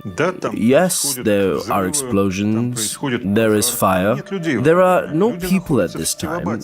People are at the stylobate of the building on the ground floors. Thank God this fire didn't lead to mass death. We have no evidence that someone died because of this, but certainly it had a strong psychological effect. I beg my war comrades, who can hear me, come to help immediately at the Supreme Soviet building. If pilots can hear me, get your fighting vehicles into the air. This gang is holed up in the Kremlin and in the Ministry of Internal Affairs and are managing things from in there. Why did you call for pilots to get their fighting vehicles into the air and bomb the Kremlin? What else could I do? How was I supposed to save people? People were dying. I saw them dying before my eyes. What could I do? Surrender. Surrender to whom? Who proposed a surrender? There was no offer to surrender. There was no offer at all. You know, it's unacceptable to surrender in such situation. Doing this, you give up on your future. You're a traitor if you decide to surrender. Even when I was in Afghanistan, I was taken captive, not because I surrendered. Here, you can touch it, the hole in my skull. I survived because the shrapnel hit flat, not the other way. My comrade, Nikolai Pavlov, even said this. Sergei Nikolaevich, you were in Afghanistan. Tell me, if a shell flies over and blows up, what should we do? I said, if a shell blows up, you should wait until the dust settles. He said, what if this dust turns out to be us? I said, well, there'll be no questions then. You were laying on the floor as well? Of course, I was. The shelling was really heavy.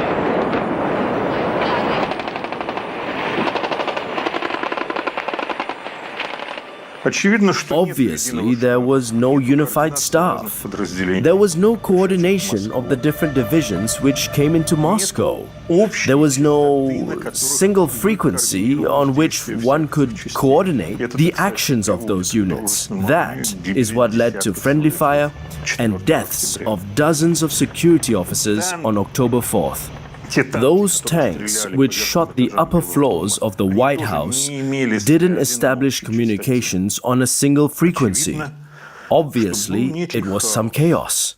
First panicky chaos and paralysis, then the chaos of those who were scared of their own fear. What's known about those tanks and those tankmen? Were they ordinary military personnel, or was it a task force? On one hand, they were quite ordinary military men from the Narofominsk garrison. On the other hand, if we talk about the small civil war of October 3rd and 4th, as part of a larger series of events, a series of wars, which took place in Russia, those military men yet have another role to play. Zhukov and Kryukov were members of the tank crews. Afterwards, their names would be among the tankmen taken captive in Grozny on November the 26th, 1994, when the tankmen on 40 tanks hired by the Federal Counterintelligence Service in the garrisons near Moscow to depict the Chechen opposition had to overthrow Dzhokhar Dudayev. Я бы хотел, конечно, передать привет всем своим родным, чтобы они не волновались. Я живой теперь у своих, нормально все. So, the words that tanks drove into Grozny in 1994 from the streets of Moscow in 1993 are not just a figure of speech. Some more personal memories. On the morning of October 4, I was right here in the Moskovsky Novosti newspaper building, at the radio station I was working at. I could hear the tank volleys perfectly well. The windows were shaking. My main memory was that we were all watching CNN, which was broadcasting live. Another shot from the cannon tank into the front of the Russian White House. By the way, this TV station was at the height of its fame at those days. There was a lot of talk about it in professional community later on. There was even a conspiracy theory that CNN had known beforehand that the White House was going to be shelled. That's why they set up their cameras in the right spots. Well, I think they did prepare beforehand for some events which might take place, but it's just that they had their office on Kutuzovsky Prospect just across from the White House.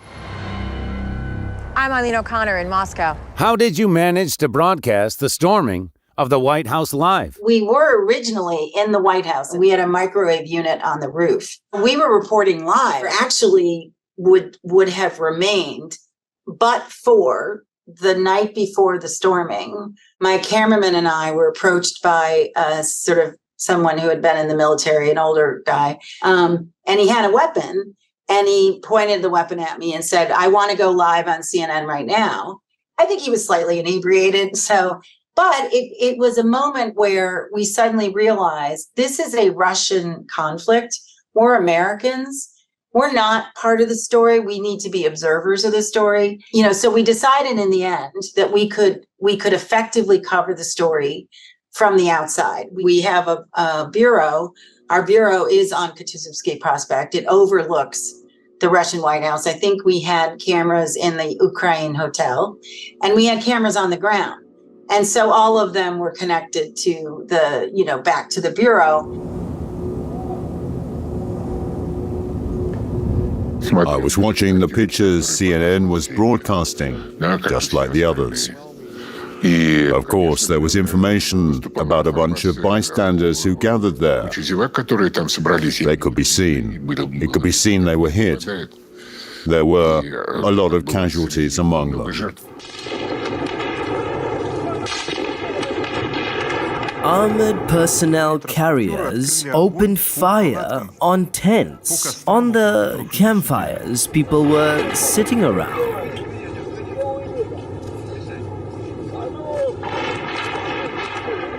Large crowds of bystanders poured into the Moscow streets, and Moscow police couldn't prevent them from going near the White House. It was in these crowds where people caught stray bullets. But it wasn't hundreds of thousands of people. I mean, yes, there were, but it was unclear how many of them were supporting the administration and how many of them were even supporting the folks inside. I think they wanted to see what was happening. People were just curious.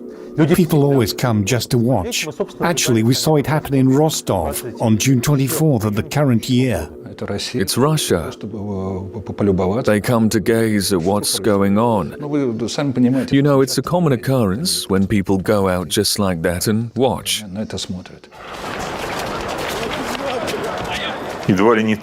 Nearly a third of all victims were bystanders who didn't intend to become part of those events, who hoped to just be observers.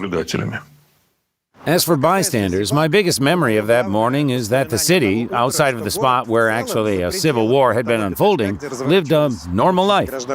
People discussed what's happening, obviously, but it was Monday. The offices opened up, people came to work, the metro and the shops were open. The vast majority of people whom I saw around that day didn't care at all what was going on. Many people worried, but not to the extent to become really nervous.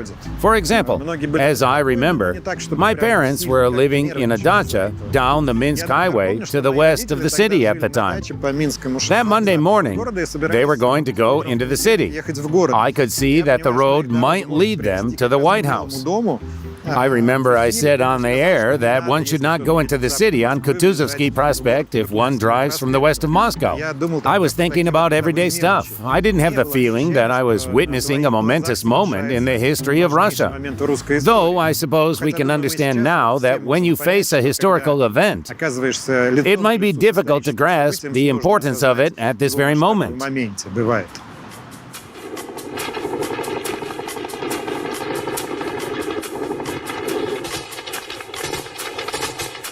Неужели ты не понимаешь, что мы живые свидетели?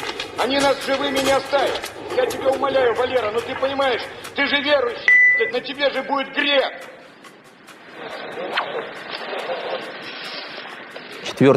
In the morning, on October the 4th, I went to the Constitutional Court building on Ilyinka Street, and I met there Ruslan Sultanovich Aushev, just when the tanks started to shell the White House. We went to Zorkin's office. What should we do? This shelling. We tried to get through to Boris Nikolaevich Yeltsin, but in vain. So we decided to stop the bloodshed at the center of Moscow. I suggested to them to go there as negotiators and stop this massacre, at least for some time. They agreed. But how could we get there? This shooting. We couldn't get through to the Ministry of Defense. And then I looked at the curtains. We were in the office of Valery Dmitrovich Zorkin, the chairman of the Constitutional Court, in an old Moscow building. There were curtains, metal bars, and white chintz curtains.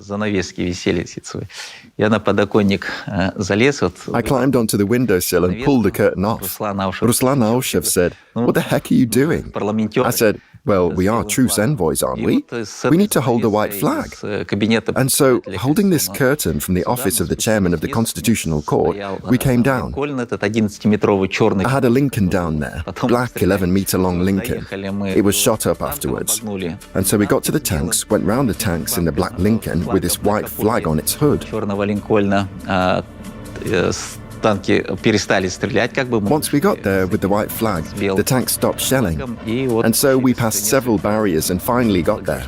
You were coming from the embankment side, weren't you? Yeah, from the embankment side to the second entrance. We came up and started to shout to the upper floors, to Rutskoy, to the deputies, "Don't shoot, we are truce envoys." Aushev and I came in holding the white flag. Obviously, everything was shattered. People were wounded. We got into the office of Ruslan Khasbulatov. He was sitting apart, looking somewhat aloof. He was smoking a pipe. He was kind of unresponsive. Oleg Rumyantsev was sitting on the floor holding a telephone, a portable one. He was trying to get through to Yeltsin.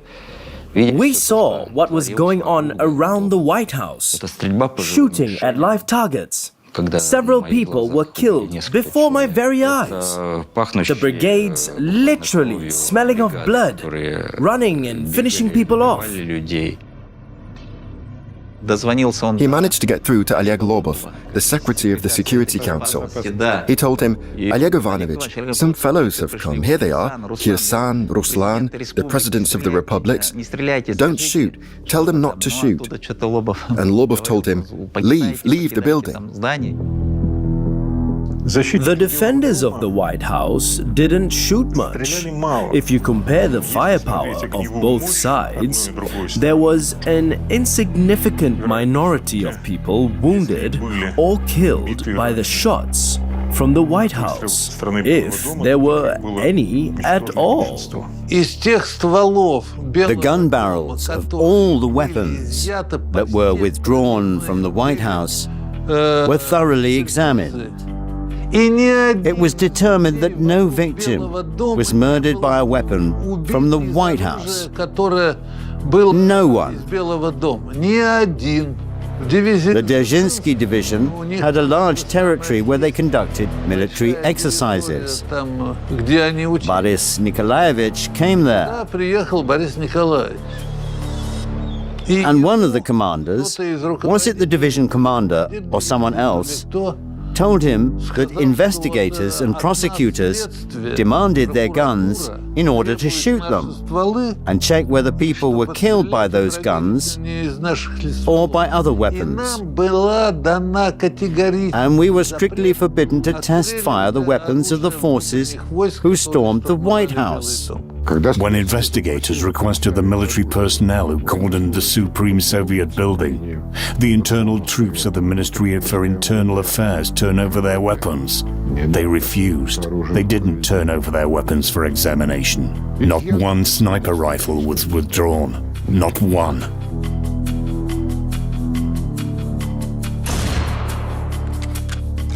There was talk about snipers.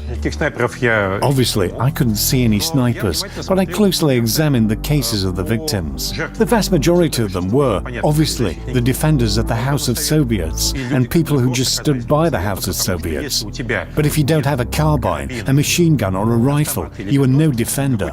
You just stand there. What can you do against those who come up at you with a weapon? I was 13 when my father was killed. I turned 14 the day he was buried.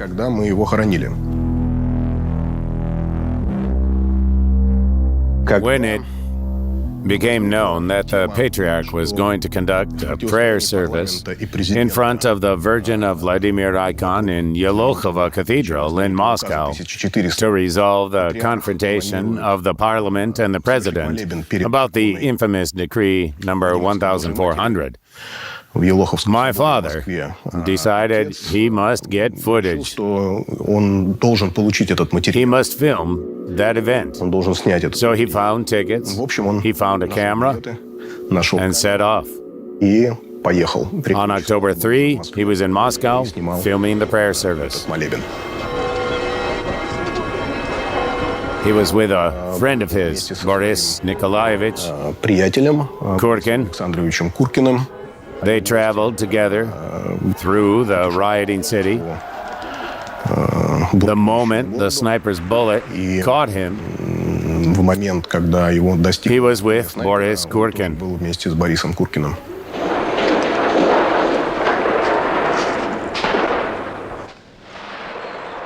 Basically, my father filmed his own death. He put an exclamation mark on this point to his destiny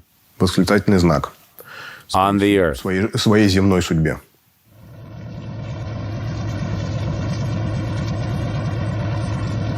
There were employees who stayed. The canteen was still working, the food handlers, doctors, nurses. We gathered about 100 people who wanted to leave with us. I was extremely overwhelmed. I didn't expect it to be like this in the center of Moscow. I was also beaten up. I was constantly being hit by passers-by as we were making our way to the building. We were cutting through the crowd. And in the opposite direction as well, people were mixed up. Soldiers, OMON officers and militants. Once I got home to my classmate Saeed, he asked me, "Why are you covered in blood?" I took off my shirt and saw that I was covered in blood from head to toe. Who exactly beat you up? On the way there, someone would kick us. Someone would poke us with a rifle. On top of that, we were on edge. It all looked strange. October the 4th, the sun's shining brightly, the tanks shooting straight into the Parliament building.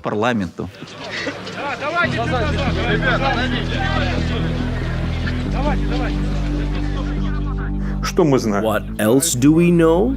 Well, Alpha Group went to the assault only after a sniper's bullet hit Gennady Sergeyev. He was shot at the moment. When the special forces driving the internal troops' vehicles were deployed right in front of the White House, that's when they began to spray the target with fire. Sergeyev was indeed killed with a rifle, but from what kind of weapon? Everyone there had basic military training. Besides rifles, these bullets are the ones used in PK machine guns.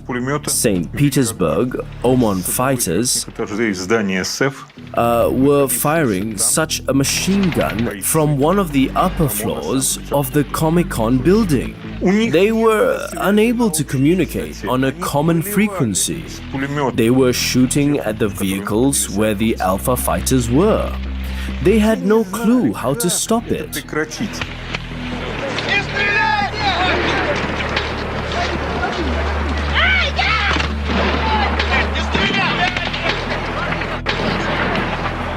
The shooting ceased when the officer with call sign 110 was sent with a walkie-talkie into the building to establish communication. By that time, Sergeyev was already dead. So that's not where the assault began.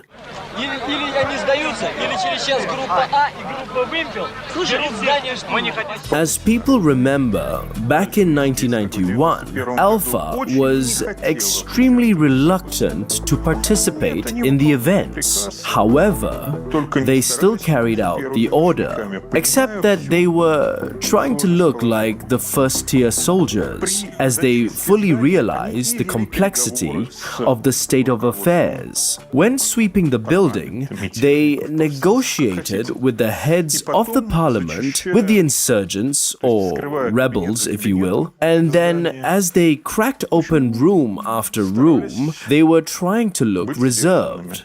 I was at Khasbulatov's and Rutskoy's office when the chief negotiator, an Alpha officer, was introduced to us and said, "We're ready to arrange the extraction of all the defenders, so that you all drive home. We're taking this on our shoulders, but you have to get out, because otherwise people will die." So the decision was made. Rutskoy insisted that those who had documents, audio and video recordings, confirming that there were no active violent actions on the part of the Supreme Soviet, should go and hide in the Indian embassy. Khasbulatov was just sitting there and looking at all of this rather phlegmatically. Everyone was calm, except Alexander Vladimirovich. He is a man of impulse, and Khasbulatov was not. He just kept silent. Then we all agreed to leave. As a Russian citizen, I assure you, I did not pull the trigger. How do you feel about the actions of the Alpha Group? How do I feel about it? They did a decent job, because both Alpha and Vimpel could have behaved differently, like those idiots in Ostenkino. They went above and beyond to avoid bloodshed. They got in touch. They came to me, and I said, "No problem, guys. Come on in." "Hello, come in, please." "This is where the shot came from. Enter that hall, please. We've got the wounded out of here." And then I turned in my honorary pistol. Turned it in to the Alpha soldiers? Yes. How did they interact with you? As usual. In a respectful way? Of course. Here came the Alpha officers. They began to arrange the extraction and asked the leadership, represented by Khasbulatov, Voronin and me, who were on the executive committee, to stay here. And all the others just left. At that moment, the person who was guarding Yuri Mikhailovich Voronin turned to him and said, "Yuri Mikhailovich, I do not approve of this situation, because now only the leaders of the House of Soviets stay here, and bear in mind that there will be no witnesses. What will happen here next?" Voronin turns to me, saying, "What do we do?" I say, "We go out together with everyone." There's no need to stay here, I agree. So taking advantage of the fact that we were not held by force, we turned around and went out together with everyone else. And, as it turned out, we did the right thing, because everyone who had been stopped there was later taken to Lefortovo, but we managed to get out.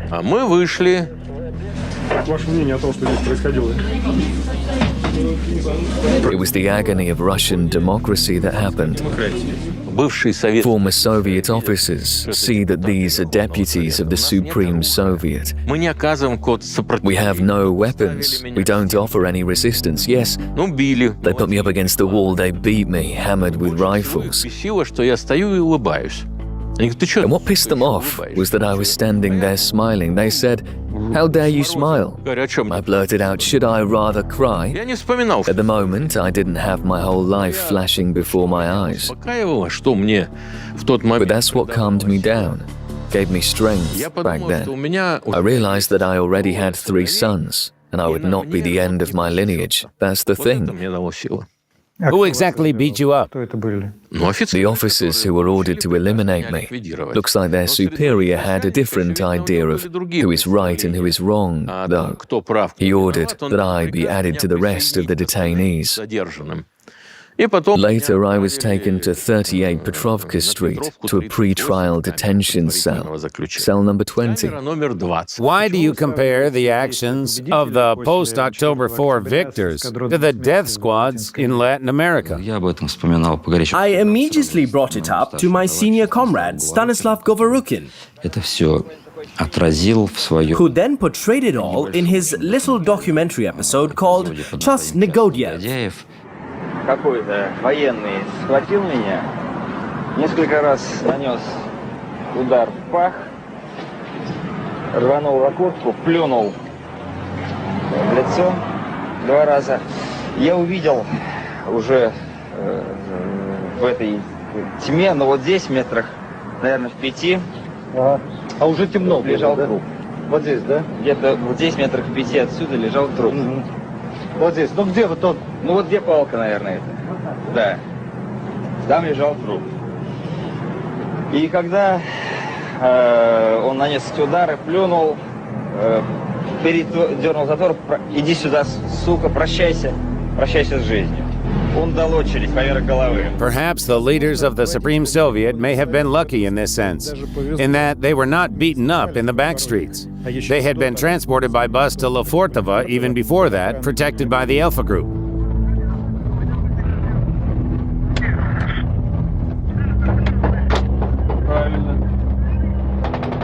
The official death toll stands at 158. Would you consider that true to life? That is false. Why do you think so? I'm not the only one who thinks so, you know? Well, I find it difficult to name the exact number of witnesses who said such a thing. But more than 10 people saw corpses being loaded onto barges on the Moskva River. The whole area was blockaded for 3 days. No one was allowed in at all. They were emptying everything out of there. I met a man who was involved in loading corpses onto one of those barges. And what did he say? He said that they were following orders, and those barges left Moscow. But you didn't see it with your own eyes? No. That's why I don't believe the official figures. But no one will ever be able to say otherwise. What are the doubts about the accuracy of these figures based on? A couple of witness statements that the corpses were allegedly loaded from the White House at night onto a barge and taken away somewhere. But when you try to look into this story, it turns out that somebody saw it at night from some obscure angle, as if through binoculars. There was also evidence of body disposal in crematoriums near Moscow. The crematoriums worked non-stop for more than 2 weeks.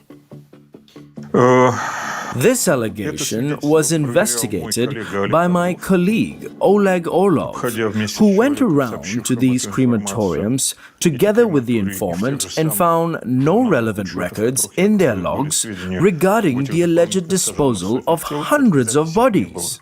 There were a lot of wounded. And I could say that a lot of the wounded were not recognized as victims. And this is why. Many of the wounded tried to go home and get some kind of treatment there because they were afraid that they would be charged for involvement in the hostilities. As for those who weren't from Moscow, who came from other cities, it was very easy to tie up loose ends. You mentioned the figure 153. Some people say it was 120, but it was far more than 1,000. There is no room in this story for some cover-up of bodies. Besides, if after 30 years we haven't heard about any people who disappeared at that time in Moscow, after all, if a person went to Moscow to defend the parliament, the Soviets and so on, probably someone else knew about it. Almost certainly. In this environment, bonds are very strong. But no information about anyone disappearing came to light. So the total number of dead, including security forces, is more than 170 people. But not 1,500. And what happened to the much-acclaimed Barkashevites? There is a myth that the Barkashevites were provocateurs, so they were dissolved somehow. There is also a myth about mass shootings. So among those young people who were actually shot when trying to leave the White House, there were several Barkashevites. Most of them left in a timely and organized manner. But probably people who are more bellicose and consider themselves to be participants in this war tend to act more sensibly, which also means stepping aside at the right time. But nothing special happened to the Barkashevites there. When Rutskoy was arrested, he was about to take his own life, and in an extremely emotional way. I literally persuaded him not to do it. So he was alive and well, served his time in Lefortovo, and was released under an amnesty. I was taken to a KGB interrogation site with 2 other investigators. In Lefortovo? Lefortovo, yes. The 3 of us were brought there. Then we went through the office. Khasbulatov went in first, shakily. Rutskoy followed him quite energetically. How did you spend those months in Lefortovo? You know, there is a very good library in Lefortovo. What did you read? I read Gustav Le Bon, Ilyin, Voskresensky. I read a lot. The thing is that in Soviet times, this kind of literature was restricted. Then they brought Albert Mikhailovich Makashov to me. What was he like? He was a picture-perfect officer. And he reported that this coup d'etat had been initiated by Boris Yeltsin. He did speak at the interrogations, but he didn't say anything specific on the record, although we got along quite well, and I often visited him. Why didn't he say anything? How did he explain it? He said that they weren't guilty of anything. They weren't guilty.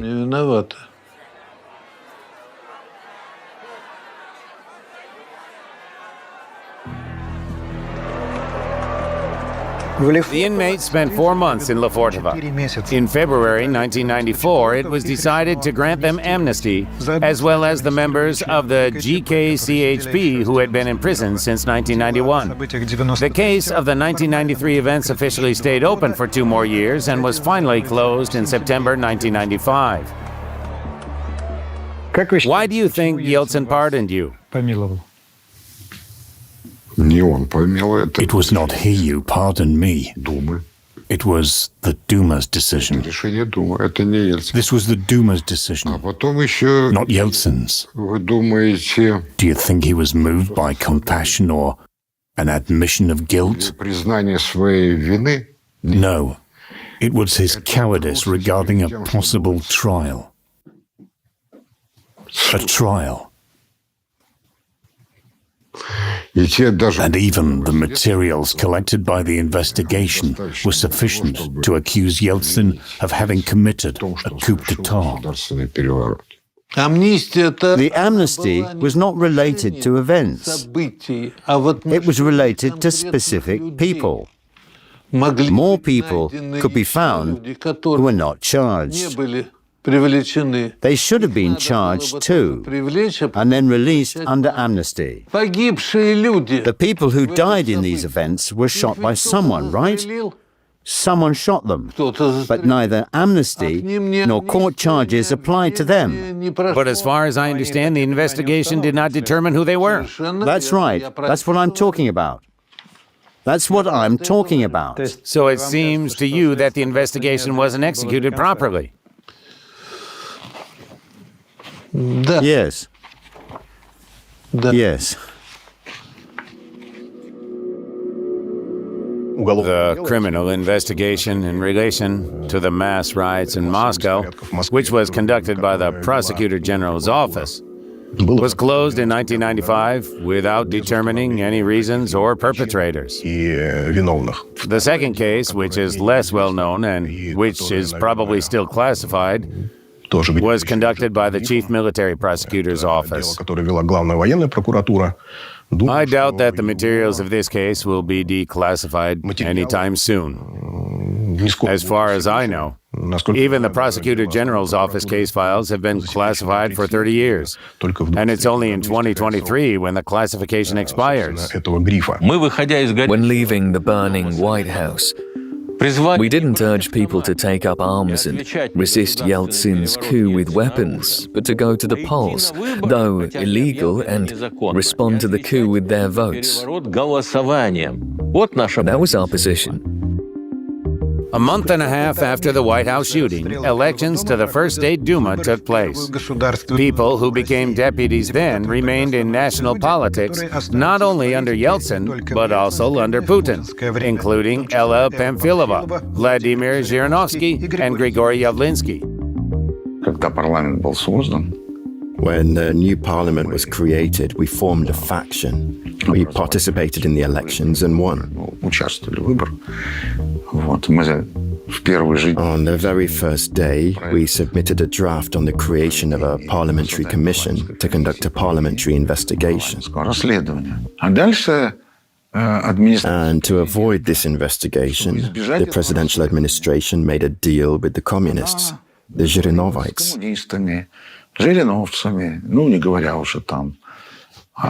Not to mention there was the democratic choice. They wanted to implement it all. Their idea was as follows: there will be no investigation, and we'll release everyone. We were not allowed to vote, and our votes for the Russian All-People's Union went as protest votes, partly to Zhirinovsky, partly to the Democratic Party. How many times were you re-elected to the State Duma? I was a deputy of the 1st, 2nd, and 4th State Duma. 3 times. So the Yeltsin regime did not persecute you afterwards. What do you mean by the Yeltsin regime?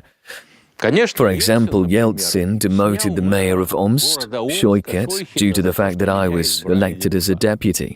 But then the elections were still quite fair, and the people voted for me to make a point that Baburin had been right.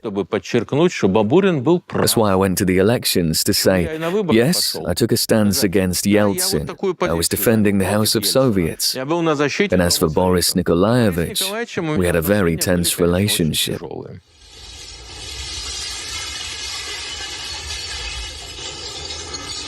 You even had some feeling of disgust, as if they had taken something so good from you and smeared it with shit, trampled on it.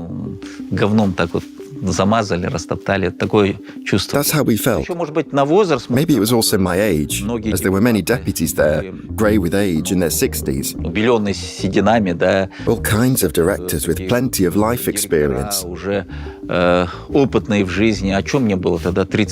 I was 30 years old then, totally green. And then bang, this happened.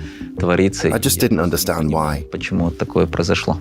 The events that took place in Moscow in October 1993 meet all the criteria for being characterized as a non-international armed conflict, in our case, a civil war.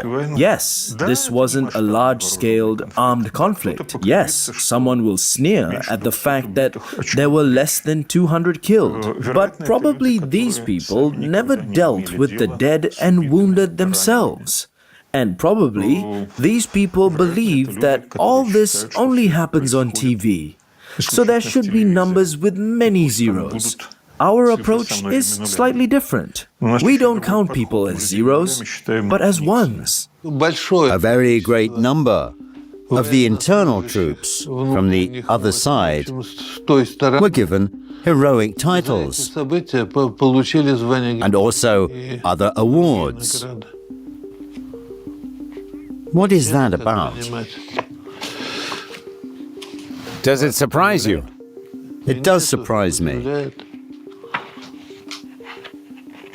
I think it's very easy to explain. The winner awards those who made them the winner. Is it legal? Well, formally speaking, Yeltsin could have done it. Seems to me that it's more of an ethical issue. There is definitely an ethical issue here. Take this young soldier who died in Ostankino. I feel sorry for him. But did he really do anything heroic? If this crisis in the autumn of 1993 had been resolved with some kind of compromise, instead of Decree 1400 signed by Boris Nikolaevich, they could have somehow negotiated with the Supreme Soviet. Maybe they would have changed the government once again. They could have held simultaneous elections. Yes, elections and so on. But neither side was ready for that, because there were certain ambitions for power on both sides, and there was personal hatred involved. And it had already filled them to such an extent that it blinded them. Do you think there was a chance to avoid bloodshed in 1993 to come to an agreement between the parties? Probably there was. Especially when the head of the Orthodox Church was helping to do it. But they didn't let it happen. Who? The president. That's for sure. History will judge who was right. I can't explain it in legal terms, but the head of state was the first to violate the Constitution. In our country, the head of state, whatever he may be, is considered a kind of sacred leader. So, if he dared to open Pandora's box, everyone else thought, well, if he can, then why can't we do the same? I believe the responsibility lies on the side of the Supreme Soviet. And to put it very briefly, Boris Nikolaevich's team was then representing my interests as a citizen of Russia. He was simply representing my interests, period. He was just fighting for my future, if you will. It just so happened that I was behind these tanks. That is, they were on my side, as I was supporting Boris Nikolaevich. Therefore, metaphorically speaking, these tanks went there to defend me. And no tanks could reach me from the other side, from the side of the Supreme Soviet. That's what the lack of will, determination, and rigidity lead to. I have repeatedly told the deputies, take a stance already. What do you even want? Look what's happening to the country. If they had impeached him, this wouldn't have happened. There wouldn't have been this bloodshed. But it all happened because of their deceitfulness and contemptible behavior.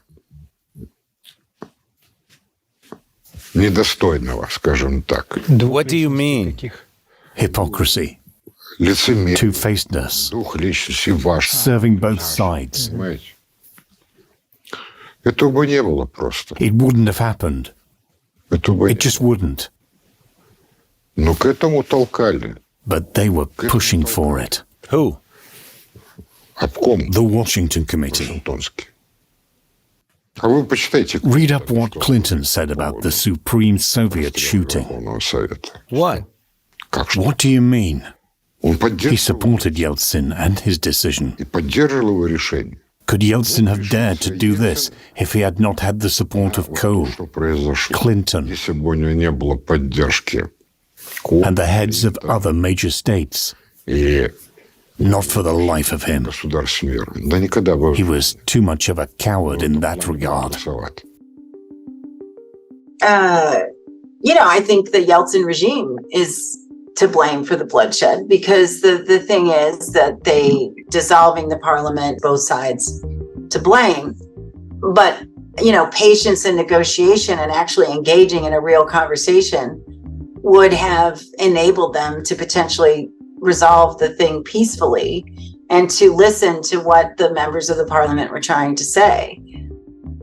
Now, after 30 years, who do you hold responsible for the bloodshed?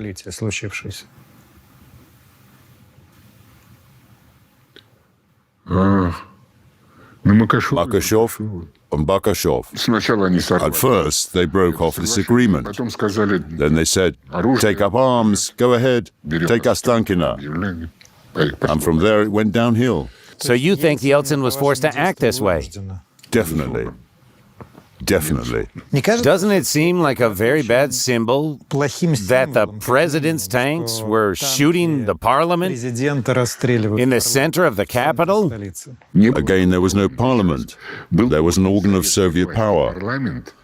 Parliament always comes part and parcel with the separation of powers. But it hadn't happened yet. It could have happened if they had peacefully adopted the Constitution, but they took up weapons. That is, in fact, Yeltsin was shooting at the Soviet government. Of course. And he was burying the Soviet government. And he did bury it. If he hadn't, what would have happened? We wouldn't be talking right now, for one thing. What do you mean? There were lists of those to be shot. I don't know if I was on those lists. Maybe I wasn't even there. But it's just very contagious. And when you start shooting these scumbags, you want to do it more and more. No, we all realized that we needed to go forward, not look back. We had to fix the shortcomings of socialism in regard to property as well. Besides, we couldn't return to the monopoly of the Marxism-Leninism ideology. So it's a lie that the Congress and the Supreme Soviet wanted to drag the country back to socialism.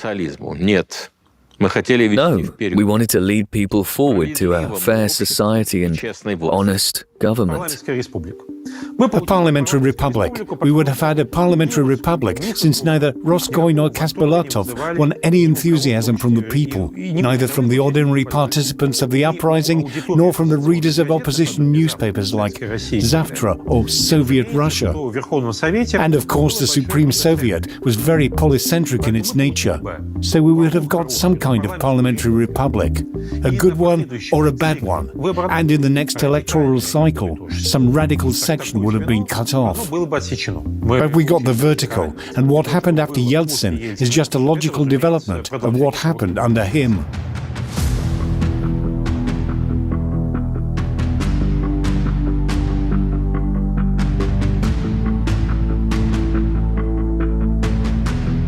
Let's talk about the Constitution that was finally adopted in December 1993. Who adopted it? They didn't call the Congress of People's Deputies. It was put to the popular vote. Not a referendum, mind you, but to the popular vote. Because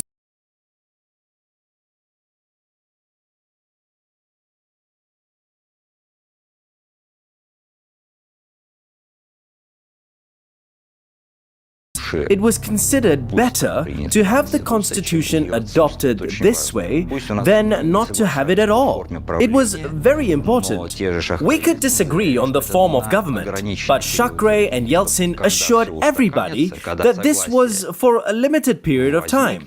And when everything settled down, when the Constitution brought agreement, the form of government would be adjusted, and excessive authority would be balanced out. Did it happen? It happened only in 2020, and what happened was exactly the opposite. That is, the authority of the president has increased enormously, and actually... Do you mean the amendments to the Constitution? An amendment to the Constitution. It immensely strengthened the president's power, giving him authority to determine functions and appoint staff for all branches of government.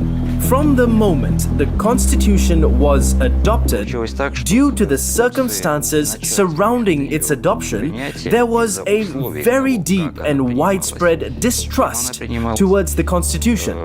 Why am I talking about this?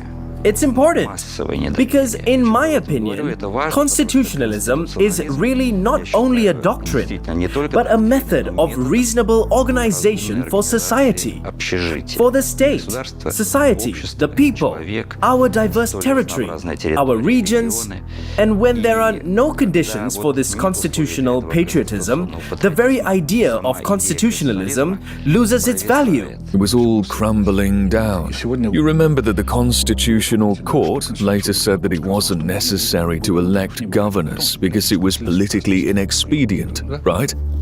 Sheer nonsense. There it is, the Constitution, and then it was all crumbling and falling apart. So what we have today is just the echo of shots fired at the White House.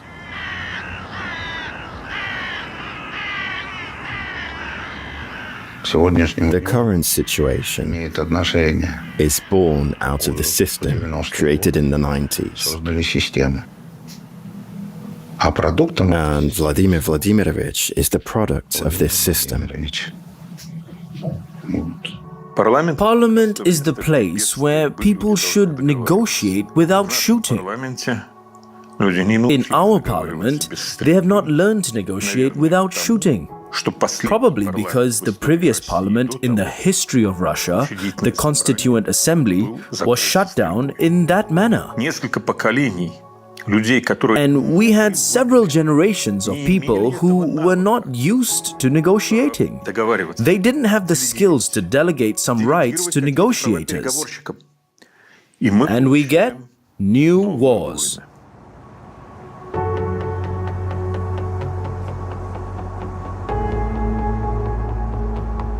Well, friends, as usual, you draw all the conclusions on our channel yourself. To be honest, filming this episode and delving into this topic made my heart feel heavy. I must admit that my views on those events have changed, if not completely, then at least to a large extent. In 1993, I was a very young man. I was a young journalist. Journalism then was flourishing as never before. There was real freedom of speech. And I linked my whole future with Yeltsin. I was totally on his side then. Now, having learned a lot more about those events and considering the life experience I've accumulated over these 3 decades, I think that my opinion at that time was largely the idealism of youth. It seems to me now that it was President Boris Yeltsin primarily responsible for the bloodshed that happened in Moscow in those days, simply because Yeltsin then held the real power.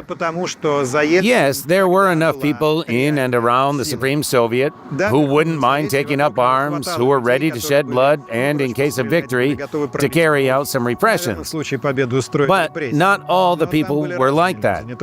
And if we talk about the real mass shooting with intent to kill, which took place both at Ostankino and here at the White House, it all came from the presidential side. And to be honest, to me personally, it doesn't look like Yeltsin was cornered in that situation, like he was left with no other choice and resisted to the bitter end.